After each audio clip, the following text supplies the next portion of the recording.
Coming up on the DIZ Pod, it is Q&A night.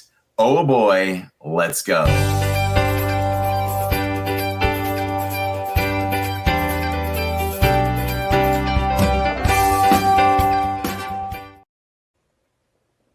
Here we are. This is number 20, right? This is episode 20.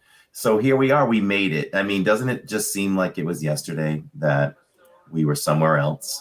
You know, it's been a busy week. We kept the Zoom call to less than 4 hours yesterday. That was really good. But it still feels like it's been a busy week. Yeah, always a busy week. No matter what we're doing, you know, each of us, we all have our own things. We all have our own lives. And I feel like when I talk about how busy I am, that there are some people just listening out there going, oh my God, there he goes again. I'm busy too. You know, I have a life. I got kids and a minivan, and I've got soccer and, you know, whatever else you got going on. Don't have to just be a mom. So we're all busy, but, you know, I guarantee one thing, y'all don't have a YouTube channel also. So mix that into your busy life.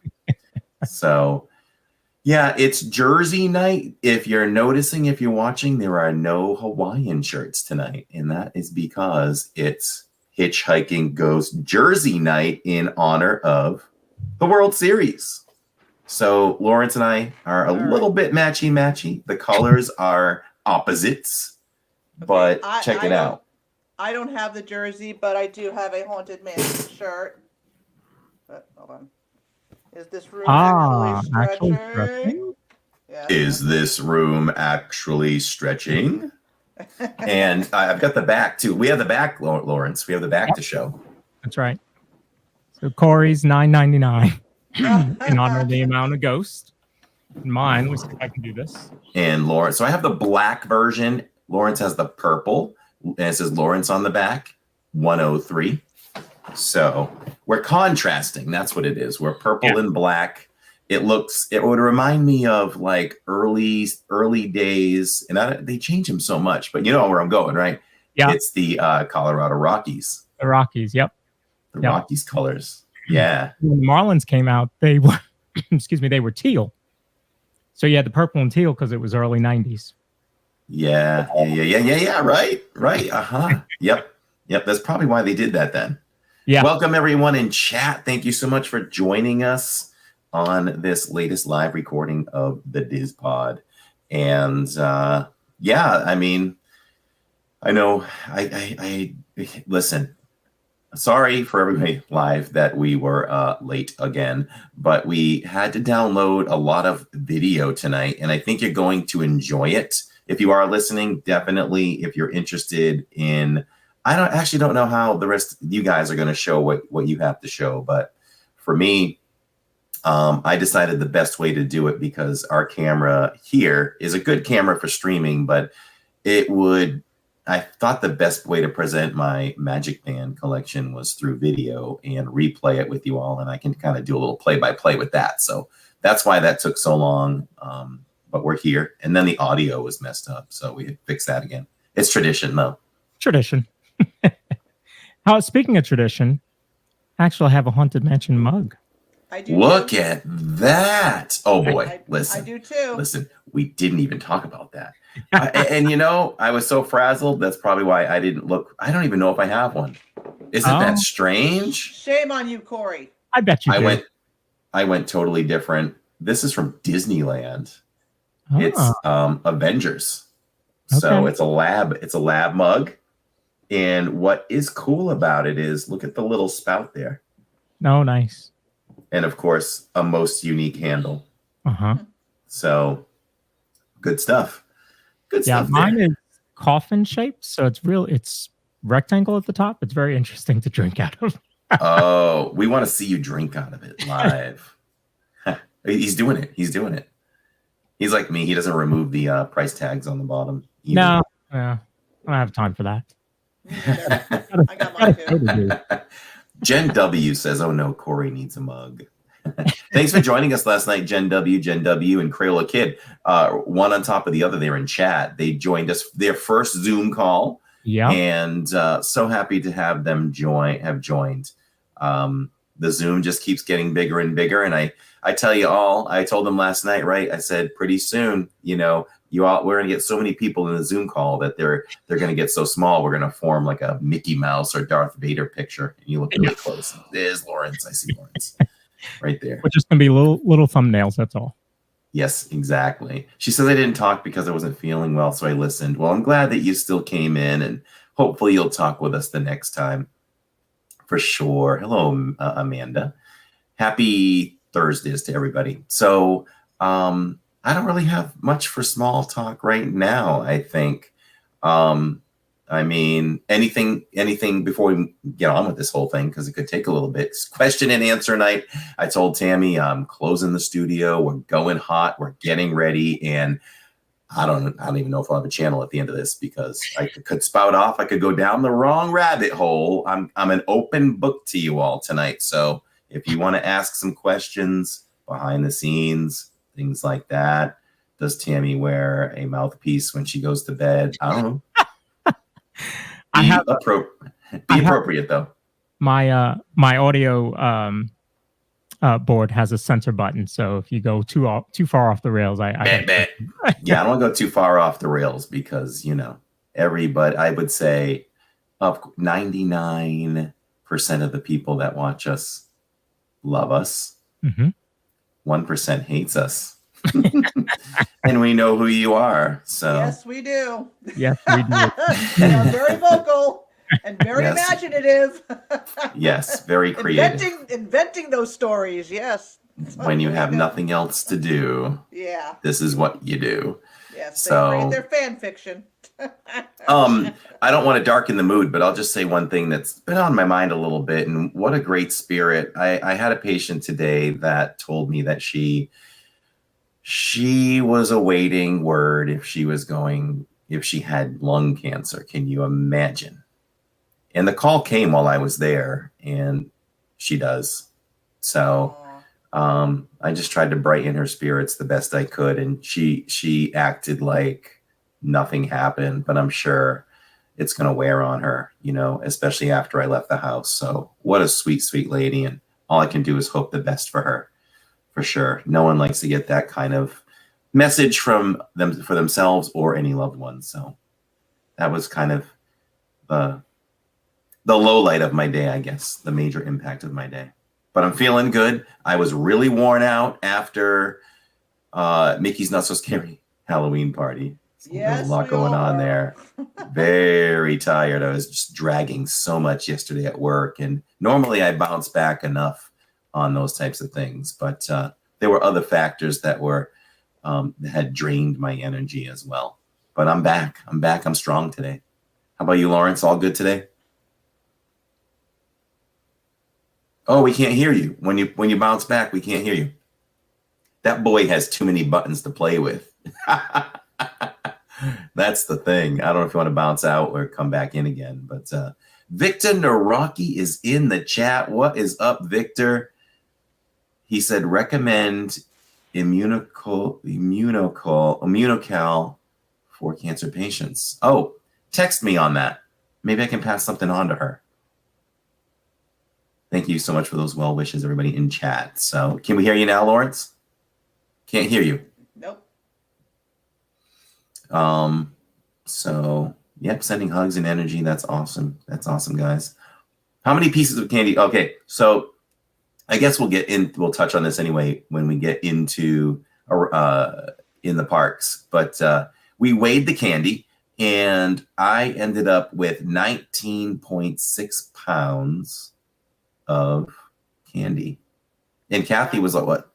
I had 3.2 pounds. 3.2 pounds. Yep. So that's a lot of candy. That thing is heavy. Some of mine, I was giving Jill a lot of my candy, so some of that 19.6 was actually mine. So I probably had maybe between 3.5 and 4 pounds of candy. So we owe you some candy then. Now you don't. If you want it. No. All right. I thought you might not want it. I thought you might not want it. No, dude, I gotta lose 20 pounds, man. I can't be eating all this candy. Yeah, I can only grab 1 or 2 pieces a day. So we'll see how long that lasts. That's almost a small person, says Jill. It's definitely an infant. That was a big baby for you. That is a toddler for sure. Yeah. All right, let's see what Lawrence has to do to bring this thing forward. He's back. All right, good. All right. So, man, this is going to be a good one. So, you know, it's always nice to hear a little bit of behind the scenes, and we'll find out whether people really want to do that later on in the show. We'll talk about the survey that we did. And we had some great responses to that. We had about 71 responses, I think it was. So that was great. Thank you for participating in that. You know, my company does surveys, and we read them back every 2 weeks. The sales managers like myself, the vice presidents, and even the president of the company. And we talk about every little thing. And so I think that's really cool that that's what we're doing here tonight. And we'll kind of go through that. But we do have some questions that came in first. So if you guys are ready, we will start with those. Let's do it. All right. Let's see. So Dina asks, how many hours of sleep do you get when you are live in the parks? All right. So let's go to the most extreme. We'll do a Tuesdays, Wednesdays back to back. So I go to the park and I leave. So typically my schedule lately has been, I won't do Magic Kingdom on Tuesday. I do it on Wednesday. So let's just say I leave Epcot at 10:30. I leave immediately after going off the air. And it will take me, let's see, 10:30, get to the car about 10:45. And I would say 11. I get home about midnight, and I really don't waste any time. I basically drop my bags and head right to bed. So get into bed, we'll say, you know, we'll just round down or round up. We'll go 12:30. So you're talking about 12:30, 1:30, 2:30, 3:30, 4:30, 5:30, 6:30. I get 4 hours and 3/4 sleep for that particular one, because I'm at the gym I had to get up at 6:15 to get to the gym for 7. Yeah. So I'm there. And then you couple that with Wednesdays, and now I work the full day, and then get back up to the park. And Magic, let's say Magic closes at 11. I'm probably not getting to the car till 12:15 on my best night. So 1:15, I'm probably going to bed about 1:45, and I get to sleep a little bit the next morning till about 7:30. So do the math on that one. So that is about how much sleep I get. And thank the Lord that I have built-in energy. Wow. Yeah. I think when I'm at the parks, it's probably about the same. Although I'm not streaming, we are normally closing it down. And as Catherine said, when you and I are there, just count another 2 hours talking after the parking lot, tram, and all that. So I don't get much sleep when I'm there either.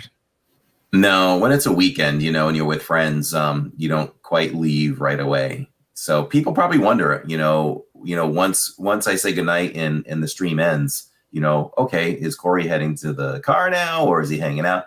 There's times when we have friends, we'll hang out on Main Street a little bit and, and have a little bit of us time there, but or just really take our time getting back to the car.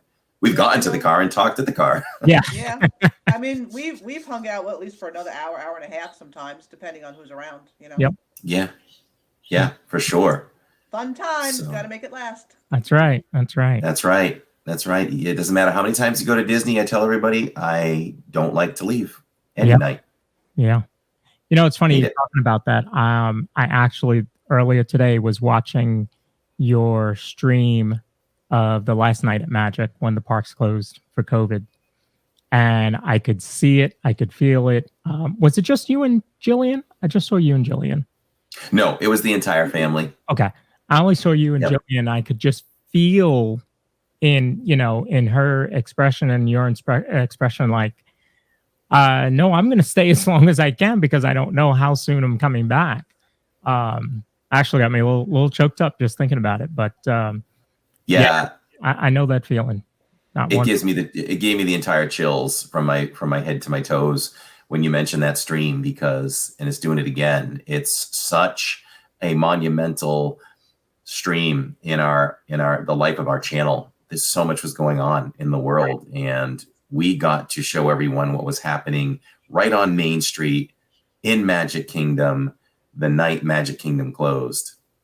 And Jillian was crying, and it was a whole thing. And we just thought, oh, this thing will pass over. And Disney, first of all, we can't believe Disney's closing, and number two, it's going to pass over within a couple of weeks, and we'll be good to go. We really didn't think it would become what it did. No, years. We're still dealing with it. Yeah, still dealing with it years later. It's good, like the flu. Yeah. Yeah, you just gotta forget what COVID was. Yeah, it's the flu. It's the flu. New flu. I saw a patient yesterday, no mask on because there were no warning signs, but I just got a message today that she tested positive for COVID, but it's whatever. All right, question 2, also from Dina. Do you have access to PhotoPass photos? And if so, what do you do with them? PhotoPass is interesting because we did have PhotoPass for many years, and about, give or take, last year or the year before, Disney decided to charge pass holders $99 to add that to your annual pass, and it was free before. So it's one of those things that I took a stand on where I said, you know what, I'm not going to pay $99 for this. And the only reason why I didn't, of course, when you're on vacation, you want to get all the iconic pictures. I get all that. But when you're there all the time, the pictures, you don't need the pictures every time you go. Yeah. If I'm going to Magic, 100 times this year, it's not as meaningful. But when my friends are there, yeah, I like it. So really, I have enough friends, Dina, I don't know if Kathy has it. Do you have PhotoPass, Kathy? I do not, but I know, because I was doing this a lot at the the Halloween party the other night. There's always an extra cast member there with the characters and stuff. You just hand them your phone, and you get the same pictures that they're taking. It's not maybe not as great a quality because they filter out lights and all that kind of stuff with their fancy cameras. But I got some great shots of Jill and I with the characters, more than enough. And I'm gonna tell you that, especially the ones where we were with the Mad Hatter and Alice, I must have like 25 shots ongoing of the whole interaction. It was amazing. Nice. That cast member kept shooting things, and we got a whole bunch of stuff. So I don't feel like I really need to get PhotoPass, because just hand the camera to the cast member and they will take your shots for you. And what's nice is Lawrence has PhotoPass and Neil has PhotoPass. So Neil's like, I'll just send you stuff. And Lawrence sends me things when, I don't need them all, but I think I trust him when he thinks there's a photo I should have, he sends them over. Just like we didn't have the Tron photos, and you sent them to me. And I think Neil did too. So we got the photos. So thank you guys. That's how we do it. Yeah, so we use PhotoPass. Of course, Finley and all her dresses and all that. We gotta make the most of it. And in fact, sometimes we will print up our pictures. Not often, but I do use them. There's one there. There's 2 there. So kind of collages. But I do also download all my pictures, because with an annual pass, they only last for the year. So I download them all and keep them. Yeah. Yep. So I'm going to take a question from the chat. Excellent. And to make it easier for us, if you have a question, put a Q ahead of your question so it's easier to spot. Mm-hmm. So Menu Rager says, we're staying at All-Star Movies, and on one of our off days, we'd like to go to Boardwalk. How would we get there from our resort? That's easy. That's easy. That you just get the bus to Disney Springs, and you just change buses to the resort you want to go to. Easy enough. Yeah, I figured you kind of like the hub, if you will, for that type of stuff. Mm-hmm. Yeah, it's fun to do that. I know we've done that before where we've taken a day and we've just gone resort hopping, just from our resort, just go to Disney Springs, hop on a random bus, go check it out for the day, and come back to Disney Springs and go get another bus and go check another one out, and just spend a day doing that. It's quite the adventure. It's fun. Yeah, pretty fun. Another question from chat from Mom. Hi, Mom. How many pieces of candy did you eat, Corey? Well, I mean, I talked about it. Like for me, the fun and adventure is just getting the candy. You don't really trick or treat as an adult anymore. So Disney gives you a chance to do that. So it's just my fun thing is let's see how much we can get. Yeah. And so what have I eaten? I mean, I can literally almost tell you. Like I had a package of Skittles and I had a Milky Way bar. That's all I can remember so far. And one of those I consumed it in the park. I mean, just after seeing all that candy, finally, I'm like, all right, I need some chocolate. I had 2 pieces on the drive home when I was driving home. Yeah. Maybe that piece of chocolate. I couldn't wait. I'm like, it's sitting right there. I'm such a chocoholic. I'm like, oh no. Yeah. Well, at least you only had 2. Had 2. Maybe I had the piece of chocolate to keep my mind off of Tammy not allowing me to go to the restroom. I've had more since, but I'm trying. I just divvied it out before. I'm like, I kept my little pile that I want, and the rest is going to get donated to. We have a candy dish at where I work, so I'm the keeper of the candy dish. So it's going all in the candy dish for the patients. Nice. Mother of Dragons, keeper of the candy dish. Yes.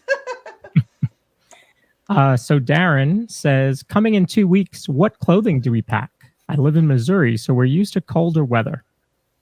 Oh man, that's good. That's good information knowing where you are geographically. So, man, this is what I say. I don't know what the forecast is upcoming, but I would do this. I would just pack a pair of jeans and maybe a long sleeve shirt or a sweatshirt, and the rest just go all summer. Shorts, flip flops, all that good stuff, and you'll be fine. I would bring a variety of things. I would bring at least 2 pairs of like colder things, and then, mix it up. You got to mix it up because the weather can be unpredictable this time of year. So you never know. It's to the point where this is what we do when we're about to plan a day at the park.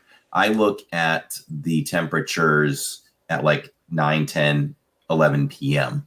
And if it's starting to hang around the high 60s, that's when the debate comes up to your tolerance. Okay, am I going to be comfortable? You're not going to be freezing at, 65 into 70, but at night you could be uncomfortable.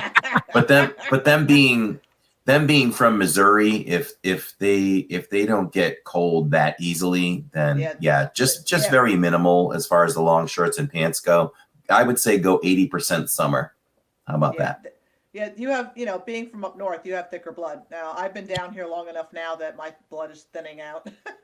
Same. But, yeah. So, but bring a variety. It's always good to bring a variety because you never know. Bring some wet weather stuff, a raincoat maybe, or an umbrella, because you never know. Yeah. Because those ponchos can get expensive, especially if you have a big family. Yeah, and that's the other thing. Weather-wise, always count on rain in Florida. This is why I love fall though too. That it in winter, like it rarely rains, but always take your choice of rain cover. Some people like ponchos. Some people like umbrellas. I don't like ponchos. We started with ponchos when we lived here. And the reason why I hate them is the rain comes down and it still gets your legs wet, in my opinion, including half your shorts. So when I need an umbrella for streaming anyway. Yeah. And I don't get that wet with an umbrella. So I'm an umbrella guy. We're an umbrella family. I have both poncho and umbrella. But just don't forget that it is still technically hurricane season down here till the end of November. So always count on some rain and wind, maybe. Excuse me. Good tip. Dole Whip Dave says, Corey, when are you going to move closer to Disney? So this is the plan. Tammy and I are kind of waiting for the kids to leave the nest. That's when the move. Well, that's not necessarily when the move has to happen. I think we're just waiting for the kids to be done with school. We just don't want to move them from school at this point. So once that happens and school is done, I think that we'll kind of look at things and see what the real estate market will do for us, because that is my plan. I definitely want to get closer to Disney. It doesn't have to be right next door, although I'd love that, but it doesn't have to be right next door, but let's try to get under 30 minutes in the commute, you know? Yeah. Let's get under 30, because that wouldn't bother me half as much. I just think that extra 30 to 45 minutes home is rough on a Wednesdays. And I would guarantee this, if I lived that close, you all would be getting more content. So when we make that move, hopefully we'll be doing more, you know, whether it's some vlogs. I envision like this Sunday morning live stream, you know, like an 8 to noon or a 9 to noon, something like that, maybe, you know. So nice. That's the plan. Disney Dina says, I know Corey's thoughts on Space Ranger Spin, but what is one ride you could each live without in each of the parks? Each of the parks. I like this. All right, everybody think. I guess I'll go first. I'll talk myself through it. So if I'm thinking Magic Kingdom, I could probably go. It's kind of iconic, so my brain is going between, again, Buzz Lightyear. I know I give it a hard time, but I'd probably rather keep. No, you know what? I'd rather keep the teacups. So and the carousel is a carousel. Buzz Lightyear. I can do without Buzz Lightyear. It's a horrible ride. It's horrible. You don't even know what. If you think you know what you're pointing at, you don't know. Nope. You don't really know. You're just messing with all of us, and you probably get off the ride and go eat a Mickey ice cream sandwich after that.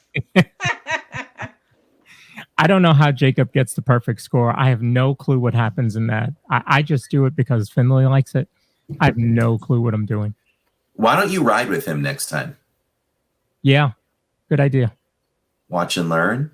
Good idea. I watched a TikTok or a reel the other day where a cast member, you know, one of the VIP cast members, let the guest shoot her with the camera, and she talked about every single thing you need to do, plus bonuses that I don't even know if Jacob knows, for Toy Story.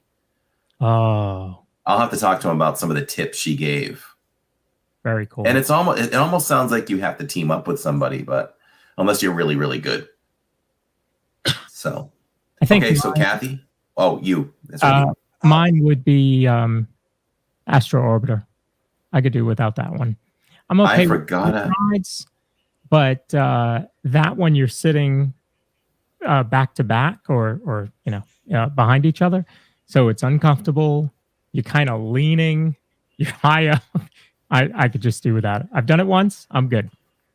I won't backtrack, but if I would have thought of that one, I would have gone that way too. See, that's how much you don't even like it. You didn't even think about it. Yeah, I don't even think about it. To me, it's pretty when we're riding People Mover. Everybody, look how pretty this is tonight. For me, for Magic Kingdom, Magic Kingdom ride I could do without. Now, does it have to be a ride, or does it can be anything? Because for me, I could do without the Swiss Family Treehouse. I don't need to be climbing around Disney. That doesn't do it for me. When's the last time you did that? Oh God, 2003 maybe 2002. Oops, that's an old slide. What about Tom Sawyer Island? Oh, I've done that. I did that maybe about 4 or 5 the year before COVID. So 2019. Yeah, that was the last time I did that one. Wow, some Dole Whip Dave. So it's by Jungle Cruise. He would just Whoa. Wow, really? How about that? Do we think that they make the audio like that because it should be like that? You're in the jungle and you've just got the old radio there you hold. That's what I'm thinking. Oh, I think it's for effect. Yeah. I think they're funny. It's funny. Yeah. All right, so we Oh, do each Dave. park then? Each park? Yeah. So Yes. Park? Okay. So which park you doing next, Corey? Let's go to Hollywood Studios. So for me, Hollywood Studios, if my brain does a speed walk through the entire thing, it probably brings me back to Lightning McQueen. Although right near it, I really wouldn't care. I ride it and it's fun, but it really racks my neck. I almost wouldn't care if they got rid of Rock and Roller Coaster either. But if I put it down between those two, it's probably Lightning McQueen. Lightning McQueen is cute. They did a good job with it. It's great for the kids. We show it if we haven't done it in a while because I think it's worth showing. But if I had to get rid of one, it would be Lightning McQueen. Boy, I had one, I thought, for Hollywood Studios. I don't know. Kathy, you go first. For me, it's Tower Terror. Do not drop me. You can spin me all you want. Don't drop me. Oh, boy. That's what Kathy said when I picked her up one day. You can spin me around, but don't drop me. That'll get some run online later. Oh, yeah. Oh, yeah. We know who's going to run with that one, don't we? Absolutely. There you go. I threw you fan fiction. I love it. The fan fiction, baby. Those people are fan fiction experts because they are got some imagination. That's right. Man, I guess I would have to say, what's the in Toy Story? Saucers? Yeah. Because I've never been on it. I'm good with everything there. I've never been on it. Corey, we have to go on it next time we're there. I've never been on that. You and I are going to Hollywood Studios next week, I believe. Yes, we are. Yes, we are. Right? Yep. So we'll do it then. Okay. Yeah. That ride, when you have a little space, it's fun because you can gain momentum and just slide hips with the other person, and try to jam them into the sidewall, which is always fun. Yeah. So, Lawrence, you've never done swirling saucers? No, I've done it. I've never done she's it. never done it. Oh. But you could do without it. Yeah. I mean, I like all the attractions there. I almost went Indiana Jones, but yeah, I'll go swirling saucers.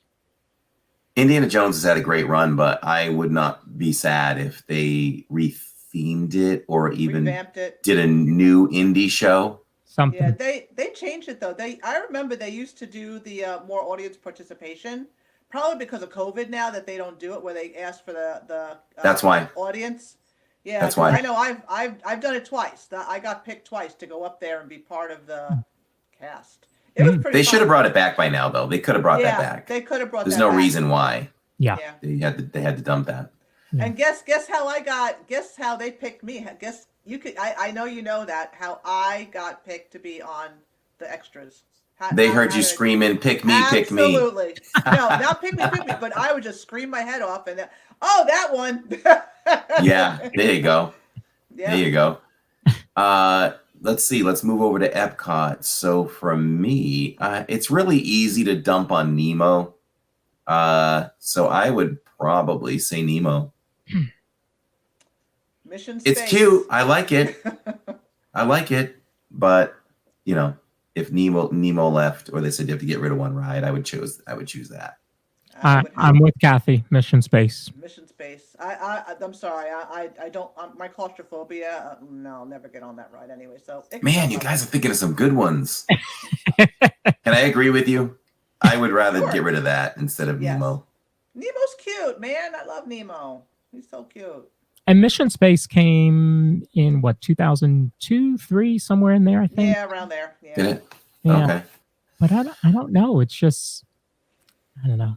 But we'll keep Space 220. The Space 220. Yeah, I was thinking that. Yeah. Keep Space 220. We'll keep, and we learned that you could just walk into Space 220 at a few minutes before. Yeah. We learned that last night. So for Animal Kingdom, there's not a lot there. There's one. You're going to forget about it, and then I'm going to say it, and you're going to be like, yeah, okay. I'm going to go with the dino spin, the Triceratops spin. That one can go. Okay. I was thinking in the same area, dinosaur. Oh, I like dinosaur. I just. Well, I wouldn't be sad if they did something else over there. I wouldn't be sad about it. Yeah. I guess I've never done the Flight of Avatar passage thing, but I mean, it's a cool. I wish I could do it, but yeah, I'll say the Triceratops spin as well. I could lose that one. Where is Flight of Passage on your list of things? Because Kathy has a specific journey to, I don't know. you know, that's going to be a tough one for you because it's the whole locking me in type of thing. Being locked in. Can't lock me in. That's right. When we talk about Inside the Parkz this week, let's bring up Kathy's experience at Soarin'. Yep. I want to say something about that. Yep. What's left?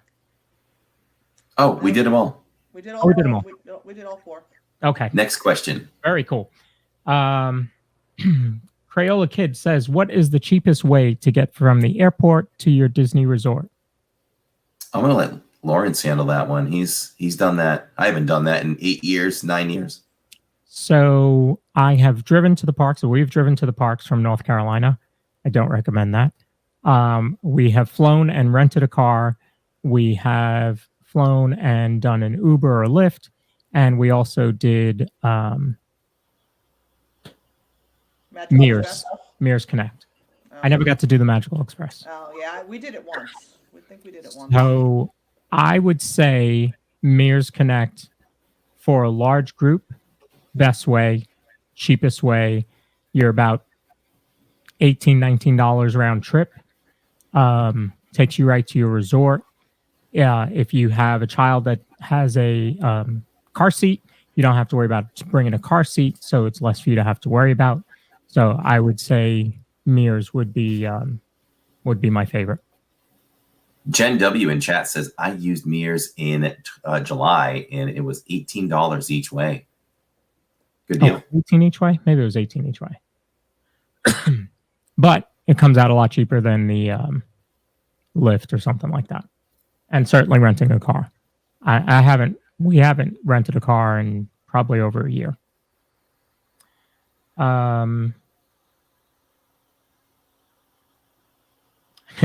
Andy Power says, "Who spends a lot of time with you guys from over the other side of the ocean?"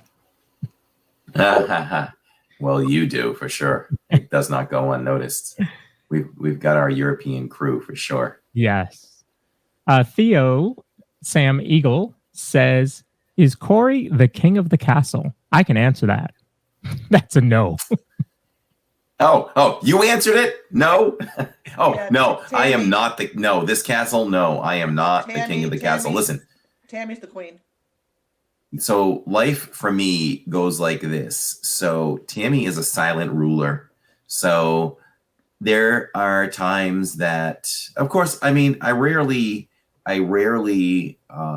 make decisions without her, even down to we're going to the movies tomorrow night and seats are kind of scarce. So before I know better, that before I make a choice on something like that, I'm gonna text her and say, hey, here's the deal. These are the options, and I let her make the choice. But as far as just everything in life that we do, part of why our marriage has just been so amazing is that we just mesh well. We just do, if that makes sense. Like there's no, hey, do this, hey, do that. You should be doing this. It's just we just do. We just know our roles and we do them. Even when raising the kids as baby, we just knew our roles. So when it applies to the channel, yes, I think that, it can really feel like, I run this channel 100%. I make all the decisions. What Tammy does, and which probably Catherine does too, is she just listens. And if she likes what she's hearing in the decisions I've made, she says nothing. But if she doesn't like a decision, then I hear her.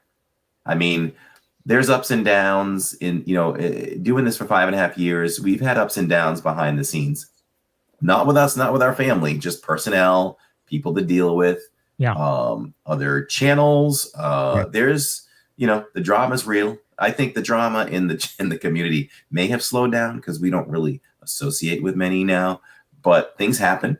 There's been some major ups and downs. Again, not with our family as far as the stuff goes.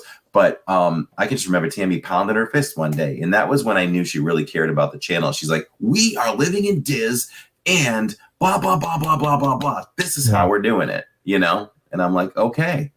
So, yeah, I am not the king, but that's why I've been married for 21 years, because I learned that the woman is right 81% of the time, and you better listen 100% of the time. No, you can put up a fight now and then. If I really put my foot down because I believe in something and I make a good case, then she'll agree. Interesting. Yeah. That's probably about the same around here. Mm-hmm. We answered that one already. All right. So Laura says, let's talk crowd control ideas. Corey's toe being ran over the other night just solidified that there needs to be some attention to this process or some solution to crowd management. What would you recommend?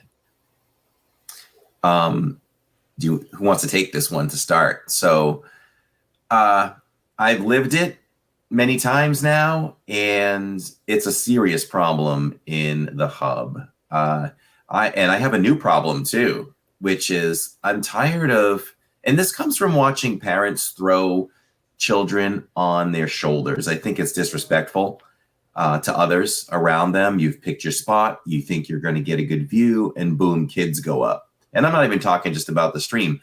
Just the other night, the end of the night, the midnight show that we did for Hocus Pocus, I'm like, wow, they're going to get a great view. And you all did, but a kid went right up in front of me. So I had to shoot it a different way. And I know everybody wants their kids to see the show, and that's the new thing for me. I really feel bad for not only the children, but anybody that is like 5'1", 5'2".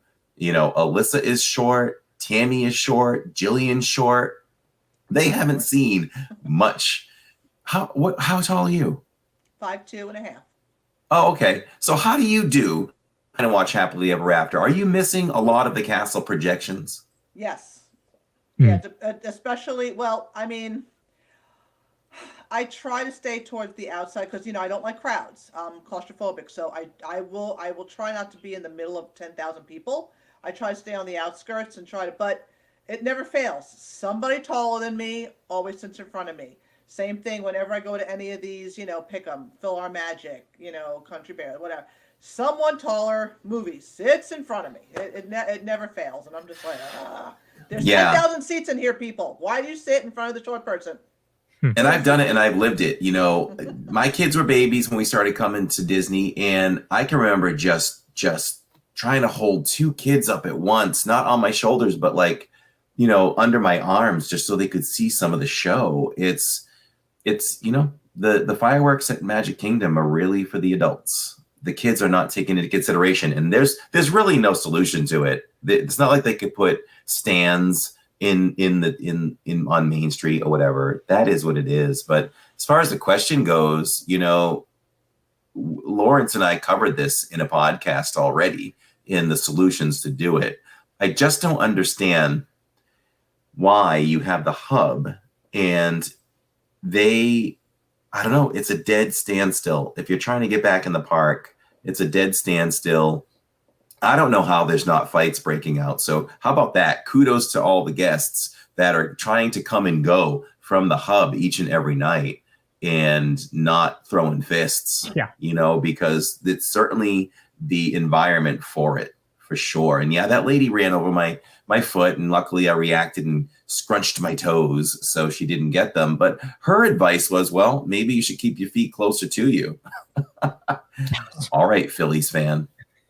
So I pulled up a map of Main Street, and let's see, zoom in a little bit. So there you have Main Street, you're watching the fireworks, and you have the backstage areas. Now that's called Market Street, the one on the right-hand side. I don't know that there's a name for the one on the left, but those could easily be escape routes or express routes out of the park after fireworks. To me, I think You open those up, and if you're on Main Street and you want to stay in the park, you have to continue back up going towards the castle. If you're leaving, you go through those because that gets you, express. You're going to come out by Tony's Town Square. You're going to come out by the fire station, and that's going to be it. You're just leaving the park. It's an express. I think that would be the way to do it. Of course, I don't work there. Maybe they've tried that and it doesn't work. Yeah, I mean, this is a dead serious statement. If they can't handle it on their own, then just hire some real experts in this country or another country to come here and brainstorm that. And there's plenty of outlets over to Tomorrowland, Adventureland. There's other areas too to let people through. So I think if you really sat down with some great minds, they could fix it. But it seems like Disney's not caring about this whole situation. It's a very bad one. And this is where it really gets jammed up, is right there in before the ice cream shop. Sometimes they'll close that next bridge, I'll call it, going towards Tomorrowland. And then you're forcing everybody back into the hub, and everybody's already at the hub. So to me, it just seems like you open up these sides to get people back in, back into the park. That's what I'm talking about. Those two outlets there that lead to Tomorrowland and Adventureland, they close them. Like, you should be opening those so people can start to bleed out into that. Yeah. Let them bleed out into that, and that will at least help a little bit, and just keep the people central. I think that they should just go back to having the fireworks right at the park closes, and then you don't have to worry about dispersing anywhere. Everyone goes back home. I did mention that too. If the fireworks are done at the end, but then you have the problem of everybody leaving Magic Kingdom at the same time. Yeah, and I don't think they want that either. So, and again, it can be cost ineffective. But if you did two shows, you might. This is what I think. I think you take Kathy's idea and you just bring it back a little bit. So do the fireworks like it was being done recently. If the park closed at 11, do fireworks at 10, because you're going to get enough people that want to get that one last ride or two, like me, and you're going to get a bunch of people that want to leave as well or shop. That's probably the best thing for that part, along with the suggestions Lawrence and I have had before about how to have people exit at the same time. I think we solved it. We're on our way. Well, you talked about two shows. So our next question kind of goes into that. And we are going to talk about it on next week's episode. But they are doing the after hours party starting in January. I think it's going to run January to April, I believe. And you will actually get to see Happily Ever After and Enchantment. Enchantment will run during the party. So I missed who said it, but somebody asked, what do you think about Enchantment coming back? I loved it. I loved Enchantment. I thought it was great. You know what? I think that it is cool where you're going to get to see two different fireworks shows. I love that idea. So yeah. I love it. I wasn't a huge fan of Enchantment, but I do love that idea. And I'm going to make sure that I stream that some night so that we can share that with our viewers, our community. I think it's a cool idea. I like it. Yeah, I do too. I'm glad that it's two different shows. We like Enchantment. It was the one that we saw the most because we really started going back to the park. Well, Catherine really only started going to the parks in December of 2020. So she really only saw Enchantment. So it's got a good spot in our heart. So it'll be nice. Sure. JJ Diz Park in chat said, I see what you're saying about you are streaming from the largest theme park in the world. How do you contain the amount of people going? Disney won't cap attendance for crowd control. I mean, they have the park pass system in place, so they really could limit the number of people in the park because it's been crazy this week. And I mean, At the same time, I hated having to manage these park passes, but at the same time, if it's going to reduce it by several thousand, then maybe it's worth keeping it for that. At least just for Magic Kingdom, maybe. I don't know. Well, and I guess that was their idea on you still needed a reservation on the weekends at Magic, even if you're going after 2, if you're a pass. Yes. Yeah, true. So, but what's the set number? You know, obviously the number is high because it's been crazy busy. DIZ Park also went on to say Disney cares. Unfortunately, years ago when the park was created, they just built Main Street too narrow, not thinking about the crowd attendance of the future. Great insight there. That's great insight. Yeah, it's not a wide street. I mean, it's a standard size street. Yes. Yeah. It's standard, if not smaller. It's very standard. No, it's probably standard. So, yeah, good point. All right. David and SC says, I know Disney is always busy, but do you recommend any certain days of the week for each park that may be not quite as busy? This is a question that's as old as the dinosaurs, and it died with the dinosaurs. There's no best special time anymore. It's all busy. Nope. You can't point to any time. I just know when I think that it's going to be less busy and it's not, then I go, okay, what part of the world is off from school or vacation this week? It's almost like the world has gotten together and planned this for Disney, you know? All right, Brazil, we're talking to you over there in the Cape Verde Islands. When are you going to take off? Well, we're going to take November 1st, the week of November 1st. Okay, we'll take the week of, November 7th. That's what we'll do. We'll just keep, it just seems like there's always groups coming in. So there's no good time anymore. Now, as far as days of the week, I do feel that Sundays tend to be slower. I was going to get to that. Yeah, go ahead. Yep. I think Sundays tend to be slower, but yeah, a lot of people used to really rely on the crowd calendars that you would see online. But I don't know that you can anymore. It's just so busy.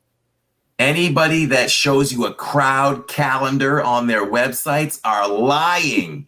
You're a big fat liar. You lie. And if you have a problem with that, email me at livingindiz.com. We'll talk about it because you're lying. There is no such thing as a crowd calendar anymore. Maybe a real-time one when you get the numbers rolling in right now.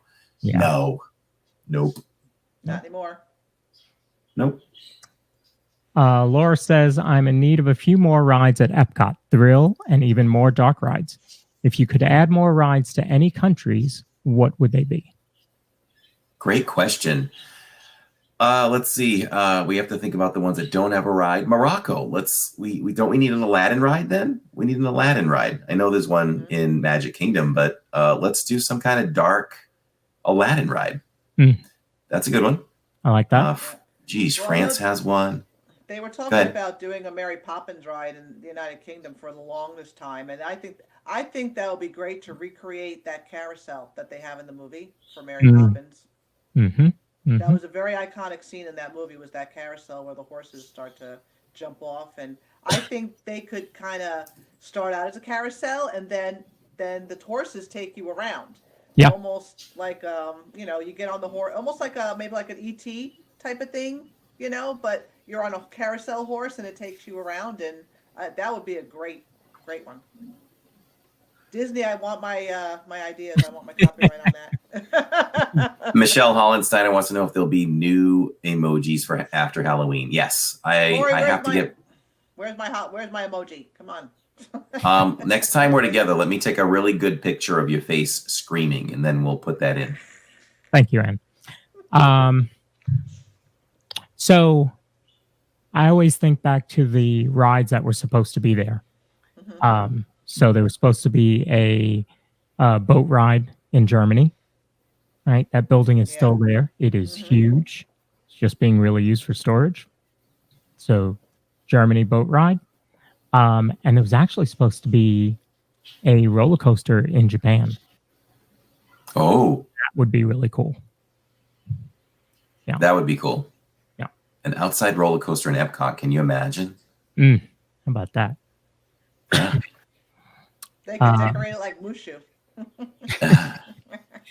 And Laura also says, good grief, what is holding up Hatbox Ghost's arrival to Haunted Mansion and Magic Kingdom? Do you think the holdup is because of how the movie did in the box office?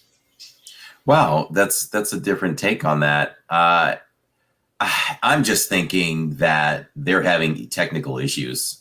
It's got to be technical issues because this does not make any sense to me. The timing of this just does not make sense. I mean, you've bypassed Halloween almost now, or you will bypass Halloween. You bypassed the movie. I mean, the marketing would have been right. It would have been perfect. Yep. It would have been perfect. You would have had 2-hour waits for Haunted Mansion easily because of the Hatbox Ghost. And maybe that they work together because maybe it drives more ticket sales for the movie.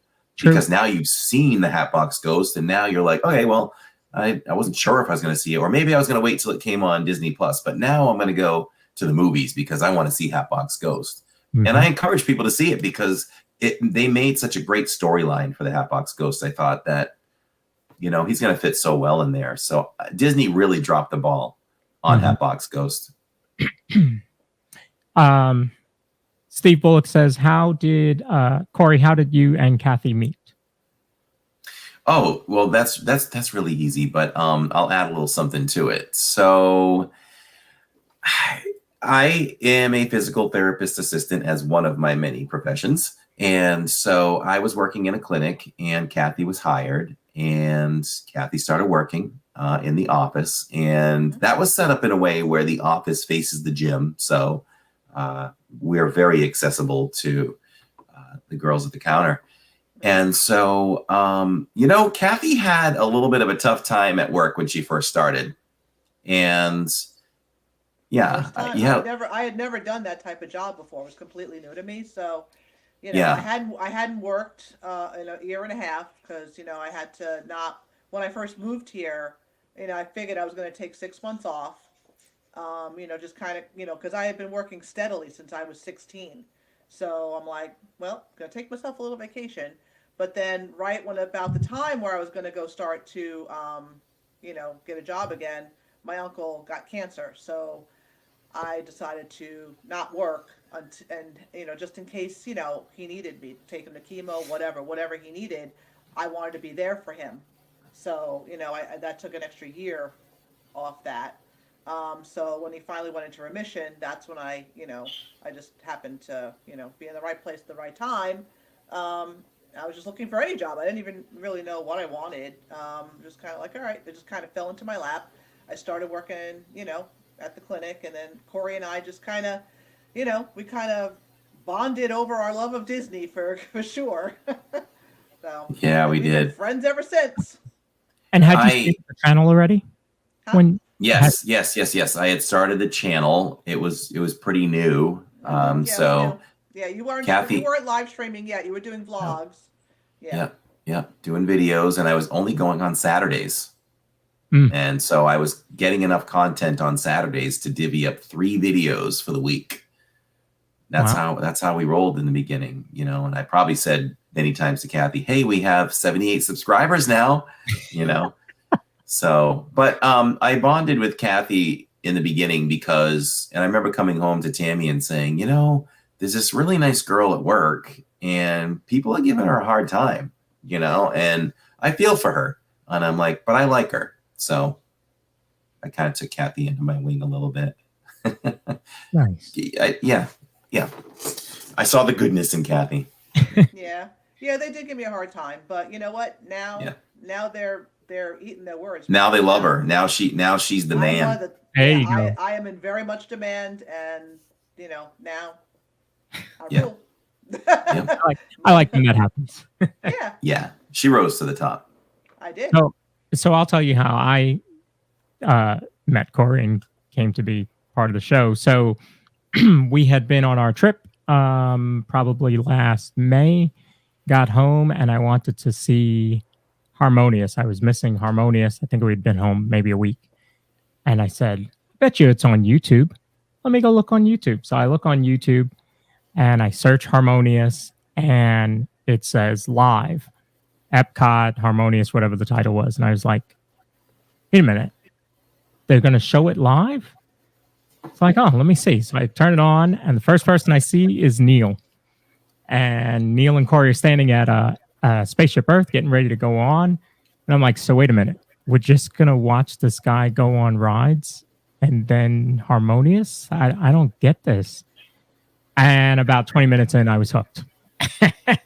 And you know, then I became a member. I started chatting. I was Ninja for a little while, started chatting. Then became a DIZ Club member. And then we met October 1st at the anniversary of Epcot. And then just became friends from there. And he asked me to be on the show. Was that May, June, something like that? The first time I had asked you was when I was by myself on Spotify, you know, doing the podcast over there. And of course, my brain was going crazy. There's so many productions that you all haven't seen because I just don't have time, or I come up with ideas and then friends or family pull me back. They're like, you're not supposed to be doing more projects. So, but I had a project in mind during doing the Spotify stint by myself, that why don't I do what I was doing on Spotify and what you see here on the DIZ Pod, but why don't I branch off and do one podcast that's dedicated to Disney music? I can break it down with Neil. Mm-hmm. I can also play, it would give me a chance to play some Casey Kasem, where, you know, some of you might not know who that is, but just do a countdown on my own, you know. And I did a few episodes. They are on Spotify and they are amazing. I did Harmonious. I broke it down. Each song, I broke Harmonious down, talked about the history of Harmonious and the song, each song, broke it down, and then bam, you get to listen to the song. Right. You know, and then I did Snow White. So I was having a lot of fun doing that. But when you look at numbers, it really wasn't even getting close to what the regular DIZ Pod was. Maybe it needed to gain ground and I didn't give enough chance, but it was really low. And I asked Lawrence, I thought, why don't I do like the business side of Disney? And for some reason, I thought Lawrence might be good for that. So I'm like, if I did a business podcast based on Disney, what do you think? And at first you were like, I don't know. I don't know. Yeah. I don't know.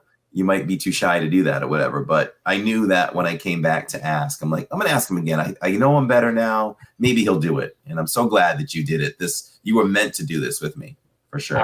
It has been a lot of fun. I mean, heck, we're 20 episodes in, and I'm still enjoying every single minute of it, putting everything together. You know what it does, though, because, of course, you guys live there and I'm a couple states away.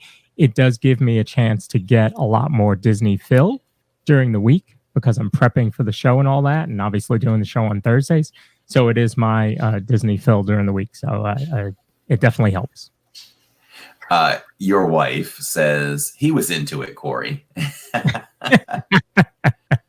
I thought about it. I'm like, I don't know that I'm, you know, he's live streaming. He's used to that. I don't know that I could do that, but so far so good. Yes. There's no turning back now. No, what did I say? 500. So we've got 480 more to go. Yep. Maybe we should count them down. This is episode negative 420. Yeah. We got a way to go. It'll be negative 480. Oh, I'm sorry, Catherine. Yeah, I see that. Oh, so this has been really good. I'm glad we got some good questions in. And Tara, we've already done an hour. This is crazy. Right. This has been that much fun. Was it Tara? I'm sorry, I'm looking for it. Yes. Nope, wrong one. There was a comment I was looking for. Anyway, she said she's going in a couple weeks, and that this has been very helpful. That was Tara. Yeah. Earlier, Tara said that. Yes, right there. Yep. Going in December, and that this has been extremely helpful. Listen, this is what we are here for. It fills us to be able to help, and I know Corey gets a lot of fulfillment from having you see Disney through his eyes and through his family's eyes. So yeah, we are here for it.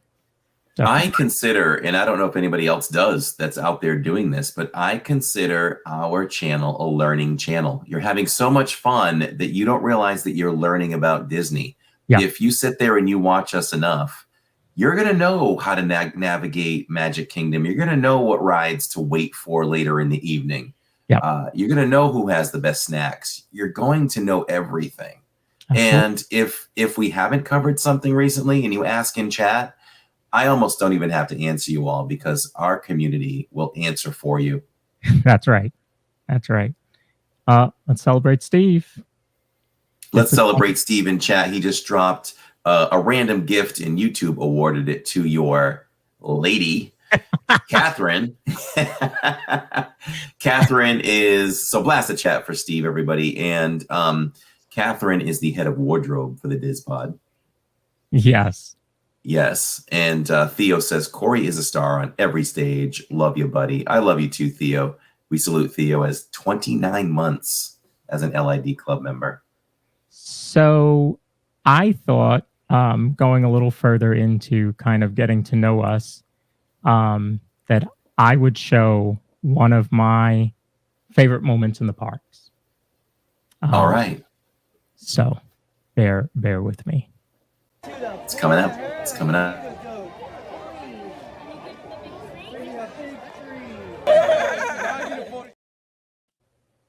So Wow. Wow. Wow. Come on, man. I am not a crier, but I got some tears in the eyes right now. Me too. Did that give me the chills or what? It was chills the whole time. Good job. Good job. Wow. Yeah, we planned that. Love the Mets hat, by the way. Love the Mets hat. Thank you. Yeah, I had planned that for a while with my brother, and that was a little tough. But we had about 18 people in our family there, and there were a whole bunch of delays. That's why it was at night, not during the day. But I think it still worked out really well. And she was surprised. That was 2022, February of 2022. It was actually Finley's birthday. Was that day. So I had the family there so that, that was the reason that all that family was there, is to celebrate Finley's birthday. But really it was so that they could see that. So that all worked out. It did. 2, 22, 22. So it's all twos. 218. Oh, 218. 218. I said you okay. All right. Yeah. So I thought you said 22. So that goes along with a question that was sent in. Will Corey be invited to your wedding? If so, when is it? I want to make sure to watch that live stream. Sincerely, Lawrence's fiance.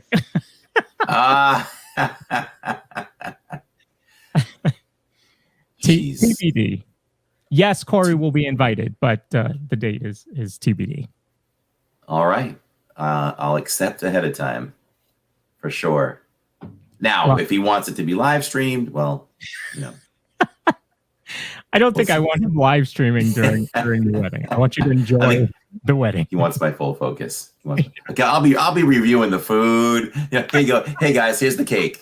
Okay, this is level 3 of the cake. It's a little dry, but it's not bad. It's 3 out of 5 Mickeys. It's not bad. Oh boy. Okay, so I also want to show one of my favorite moments from live streams. I was not there, but it's one of my favorites. Thank you so much. Did they tip well? They didn't tip well. What? Oh yeah, go get him, Donald. Go take him down. Hey, look, he's taking a fit. They did not tip well. We better tip well. He is having a fit, like Donald would. The nerve of people, right?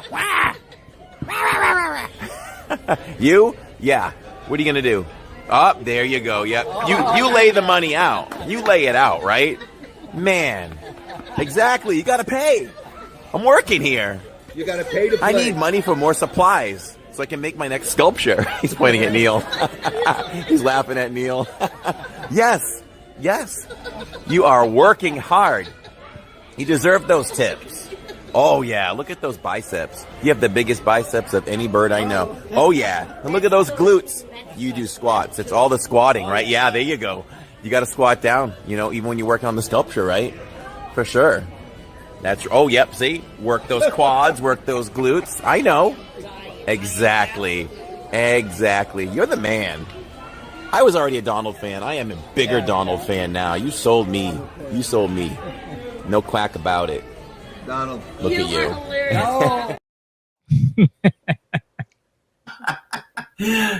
Donald gave Neil the psych at the end. I forgot about that.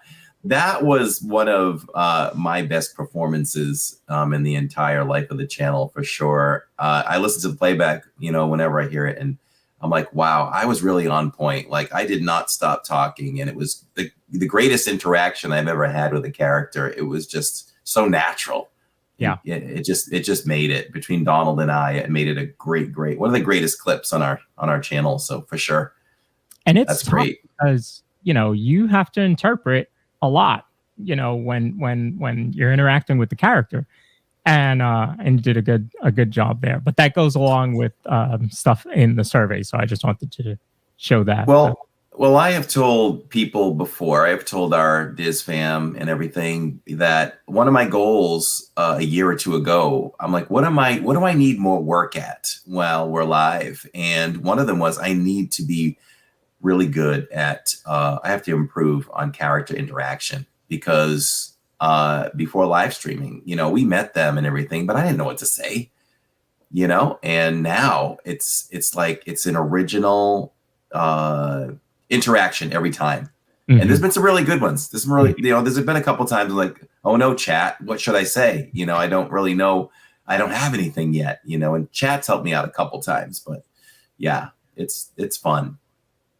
It is. No, that was very good. All right. Where are we going next?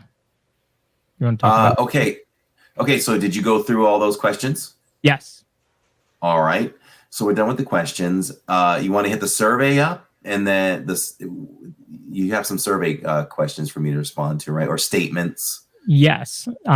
So let's do that, and then we'll show everybody my Magic Band collection. Awesome. You guys will like it. Address the idea behind the survey, and then I'll go into the feedback. Well, we really work hard to keep, I don't want to say keep, well, yeah, we work hard to keep, we want to keep you all interested. And I know we have our core group who I could sit on a park bench like Forrest Gump and talk for 5 hours, and you would love that, me talking to you. And that means a lot to me. But I want to bring you all, you know, a quick moving, not a quick moving, but a stream that moves, a stream that's interesting. I put a lot of thought into what I do. I'm not just going out there, you know, putting the camera on and let's see what happens. There's a lot of spontaneity in what does happen during the day, but the thing that I do plan is, if I'm going to whatever park, Magic Kingdom, whatever, okay, I want to try to feature, basically every stream, I want to try to feature a food or a snack, the nighttime spectacular, something that we like to do at the end, whether it's just looking at the castle and chit-chatting for a few minutes and then end with shopping, or if it's Epcot, you know, we're always going to end with the World Showcase walkthrough. Those things are planned. But as far as, you know, ride to ride and all that, that is spontaneous. But I don't do it as much anymore, but I used to do it a lot, leaving the park thinking, what could I have done better? Or I didn't like this part, or I thought I never leave saying this stream was terrible. You know, I don't have too much bad to say, but you know, I'll critique myself, your own worst critique, you know, and I might have said, you know, things like, oh man, you know, I really wish I didn't do that tonight. I should have gone this way and done that instead. But mainly it's technical issues, you know, when we had a little more tech issues than before. So yeah, I'll leave it at that. So for the survey, we just want to know. We want to know if there's anything we can do better. I know that everybody's not going to agree 100% all the time. So sometimes you have to take things with a grain of salt. You know, if one person says one thing, you got to listen to everybody, but you have to weigh the amount of what comes in. one towards the other, because I'll say in the course of these, we got somebody, now I don't know if you pulled this question, but so maybe we'll get into it a little bit more, but I got one that was like, you push subscribers too much. You know, no one else does that. You push, and you and Neil are really aggressive with that sometimes. And, you know, and you're doing these other things, like you're doing giveaways, and you're doing this and you're doing that. But on the other hand, that one impacted me for 24 hours. No, Sure. About 18 hours. Then I went to the post office and picked up a letter.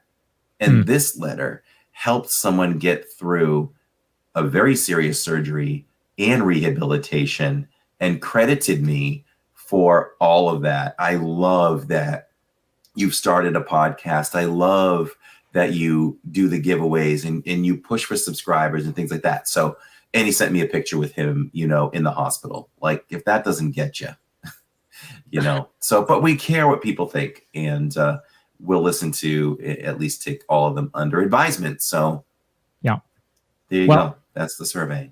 Corey stole my thunder. That's okay. Jill says, that's not true. You are not aggressive with subscriber requests.